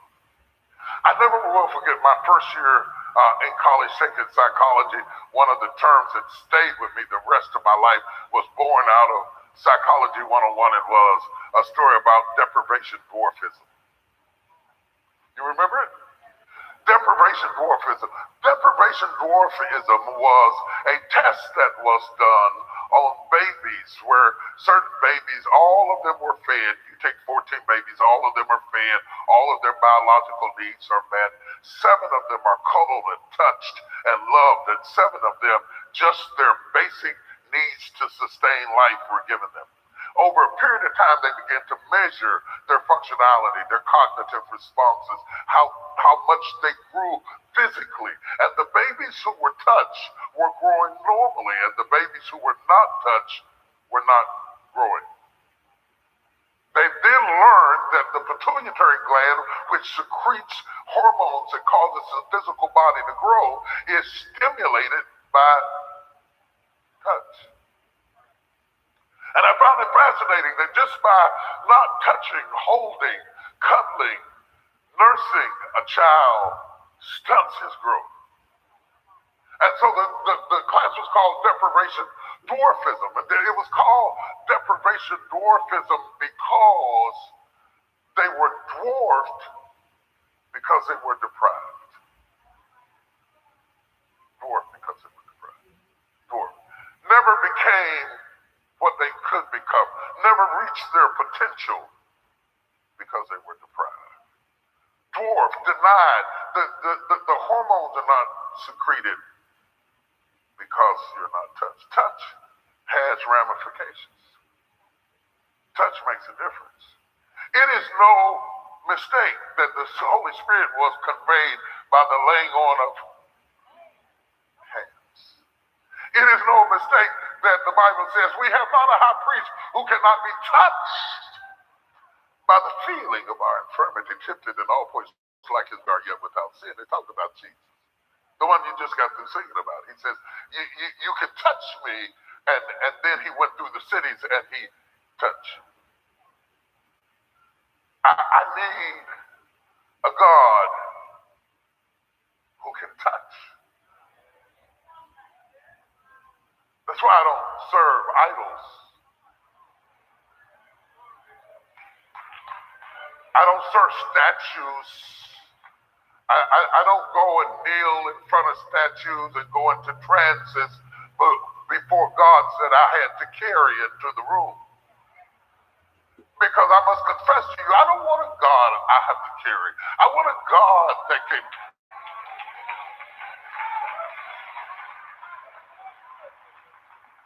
You see people bring their God and set it up in their locker room and have little prayers in front of their little God and all that kind of stuff. No. I want a God so big that he can pick me up and move me around and set me where I want to be.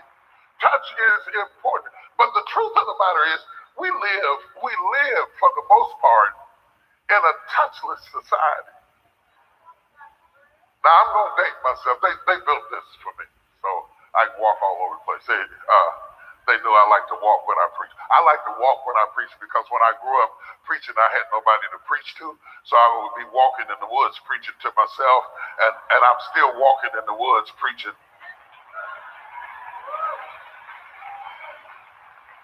Some things never leave you.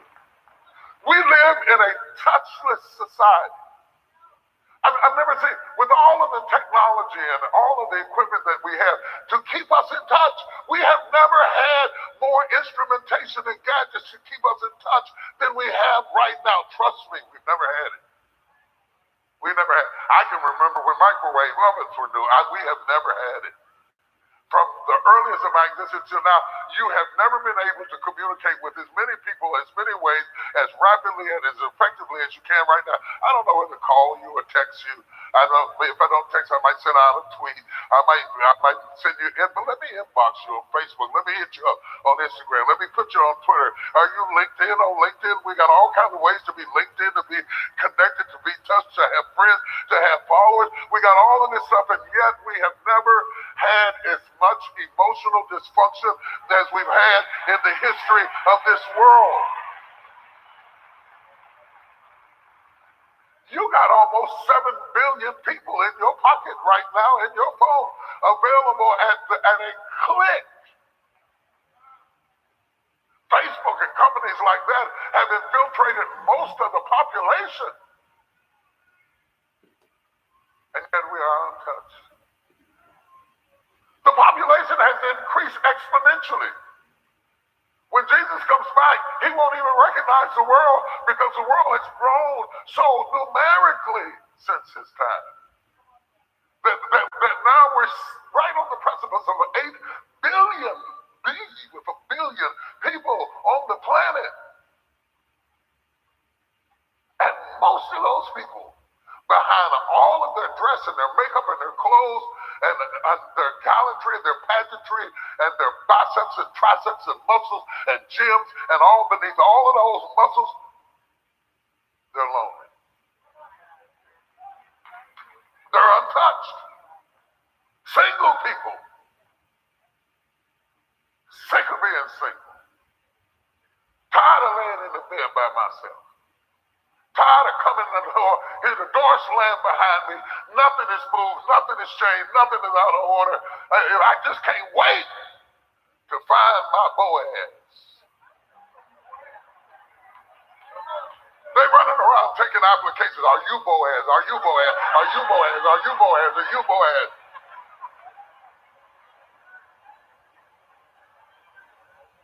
They're untouched. And then married people get married and they want to secretly slip over and tell the single people that get married won't get you. Keep looking straight ahead. Don't look to the left or the right. Just look right over here. I got you covered. I got you covered. Act like I'm not talking about y'all, that y'all are the only couple in the room that's just madly crazy, breathing all over each other and slobbering all over each other 24 hours a day. But the truth of the matter is, you don't have to be single to be lonely. You can be in a crowded room full of people, crowded like this, and still be untouched.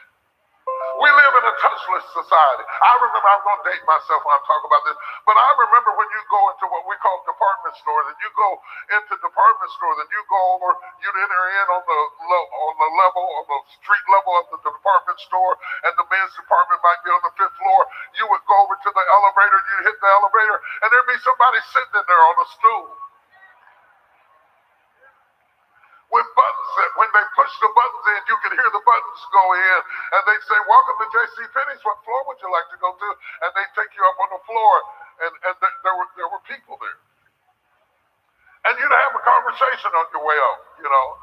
How are you feeling now? I feel pretty good. How are you? Thanks for asking. I'm doing pretty good. People were interactive. They were conversational. They were connected, even in an elevator. Today, when you get on an elevator, there's absolutely nobody in there at all. And if anybody gets on the elevator with you, these are extremely intelligent people in a corporate office who all start looking up at the numbers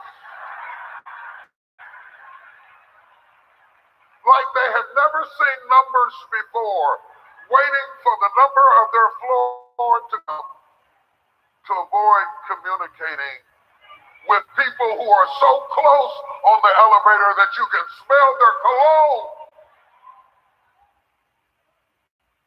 We're untouched. I remember switchboard operators. When you got ready to make a call, you had to talk to somebody on the switchboard. You say, hello, my name is Mabel. So with whom can I connect you? Like this, yeah.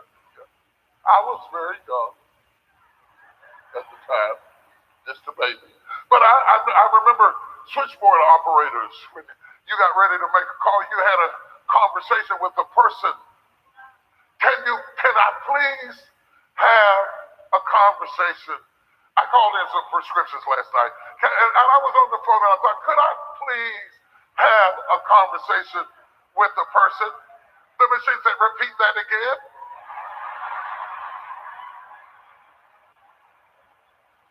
I'm sorry, we're having a problem. I wanted to take my phone and just go for so-and-so punch 1, for so-and-so punch 2, for so-and-so punch 3. But I'm waiting. I didn't hear you.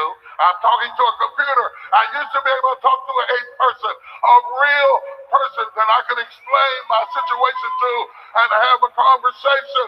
What happened to the people? The elevator is empty. The switchboard is closed. The people are gone. The jobs are gone.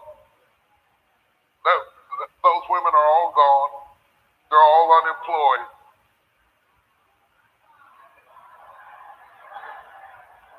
And now all we got is selfies. Lots of pictures of yourself with nobody to take them.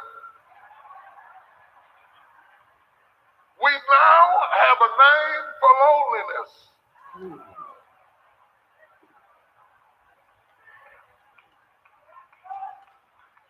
Selfie. Not only am I in the picture by myself, I had to take the picture of myself, and then I post the picture of myself by myself that I took of myself, and I wait on somebody to like it.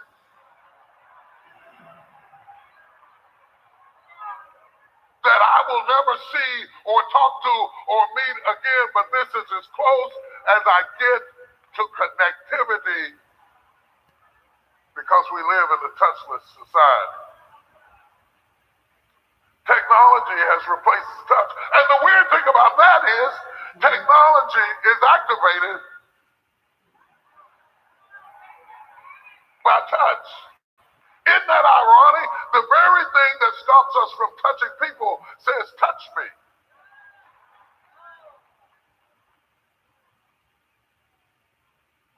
touchless.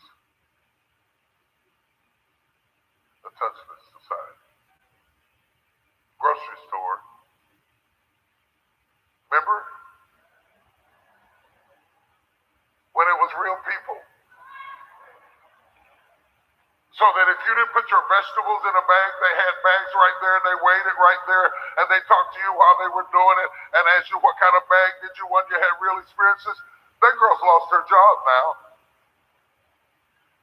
And now there I am. I stress out in the grocery store over whether I can successfully check out with food that I need to eat, that I have money to pay for, and this thing won't even take money, because money's gone out of style, and there's nobody there to talk me through anything unless I am humble enough to admit that I can't do it in front of the people who are looking over my shoulder, waiting on me to do it. Here comes somebody around the corner like I'm an idiot to help me do what everybody else is doing. And the machine responds to touch. We live in a touchless society. We live in a touchless church.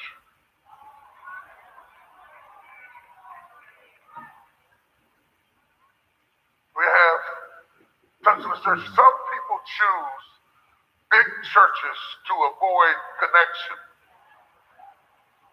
I just want to go to church. I don't want nobody in my business. I don't want anybody asking me questions. I don't want to be on no auxiliary. I don't want to be in any committee. I don't want to serve anywhere. I don't want to know anybody. I like the anonymity of being in a crowd of people that holds no accountability for me, so that I can act like I'm in a group, but I really don't want to participate in groups. I go to big church because if I go to a small church, they're going to need me to do something. I left my old church because they gave me too much to do. I came to my new church, so leave me alone. I'm not singing in the choir. I'm not getting on the praise team. I'm not getting on the usher board because I don't want it to be.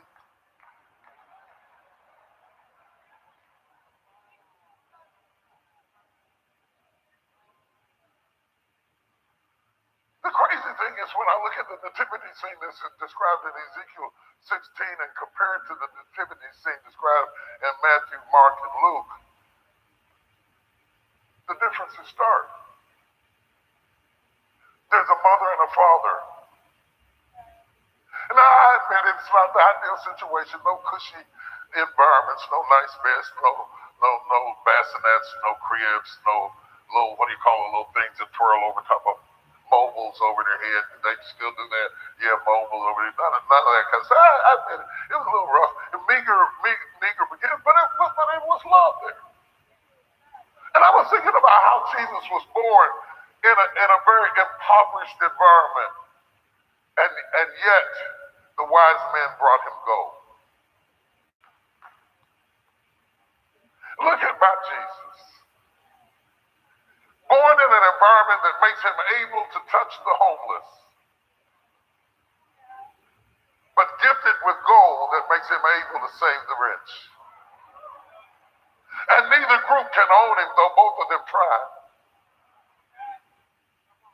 But he stands in between wealth and poverty, born in a manger, surrounded by love, wrapped in swaddling clothes.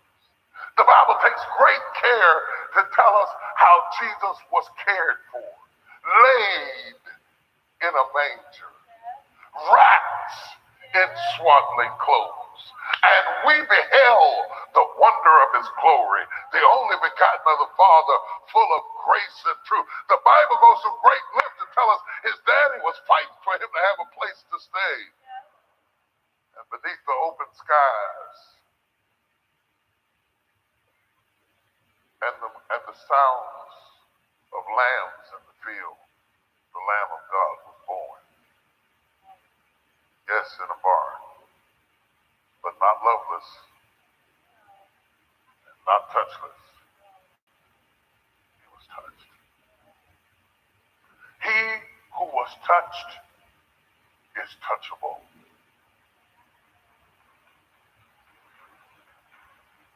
That's a good place to the 10 people that got that. Thank you. Because what I am secretly saying to you is that people who are not touched don't touch.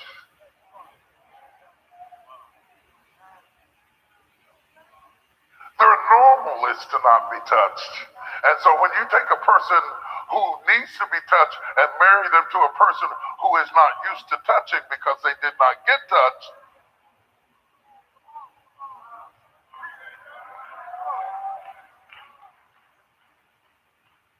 and then we must examine the fact, are we so busy doing things that suggest intimacy that we don't produce intimacy?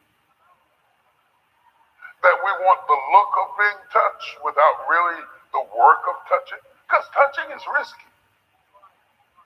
I was laughing at my sister and them up front. Everybody else was touching. She and her crew was grabbing elbows.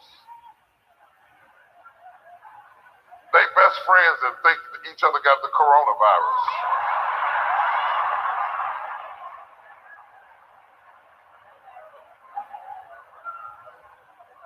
I love you, but I ain't touching you, girl. If you go out by yourself. To God be the glory. And I'm examining in my own mind when I look at this nativity scene that shows up in Ezekiel 16, which God says is Israel. I'm wondering if it's not also a description of churches today who we are good at getting people to the altar. We are good at birthing them, but we're not good at discipling them. And so we've got lots of numbers, and plenty of members, but no disciples. I wish I had as many disciples as I had members, but the truth of the matter is,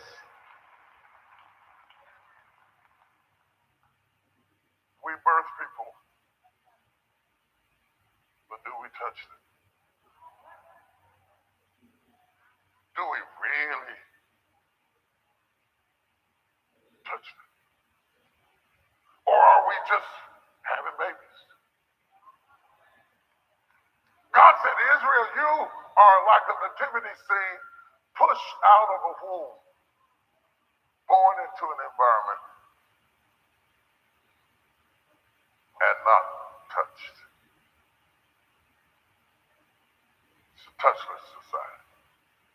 Now, it's quiet here because this is personal. Because touch is personal. It gets down to our core needs as an individual. And I want to explain to you from a theological perspective just why we need to be touched. In the beginning, God created the earth, and the earth was without form and void, darkness covered the face of the deep, and the Spirit of the Lord moved upon the face of the water. And God said, let there be light, and there was light, there was good, and the evening and the morning was the first day. And again, on the second day, God created. Every time that God said, and it became whatever he said. Only to the sixth day did the same God start touching. On the sixth day, the God who has talked for 5 days now reaches down and touches the ground and starts shaping the clay, and he breathes into what he has touched, and man became a living nephesh, a living soul, aware of himself, because man was created by touch. Not a plant, not a tree, not an apple, not an orange. Nothing else can say that. Not a fish, not an elephant. Nothing else can say that. Not any other creature can say he was created by touch. You alone did God get intimately involved with, to the degree that said, I'm going to shape you and make you and blow into you. I'm going to breathe my breath into you, and you're going to breathe it back at me. And that reciprocity is going to continue the rest of your life. You will always need breath, and you will always need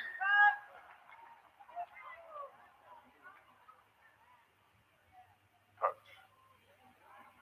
That's why when they get ready to punish criminals,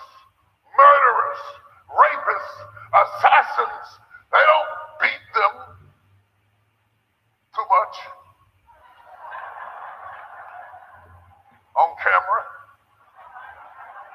where we can see. No, what they do is they put them in isolation because isolation is torture. Because there was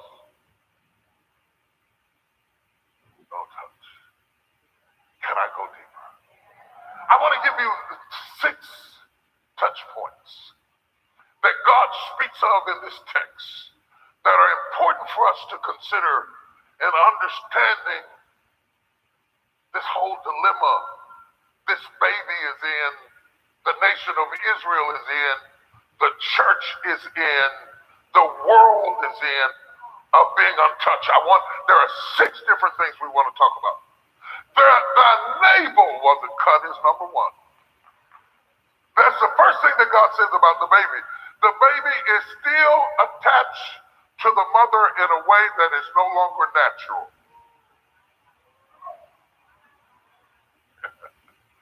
It is no longer natural for the baby to be dependent on what the mother eats in order to survive, but the navel was not cut. There's been no separation, so there's been no development.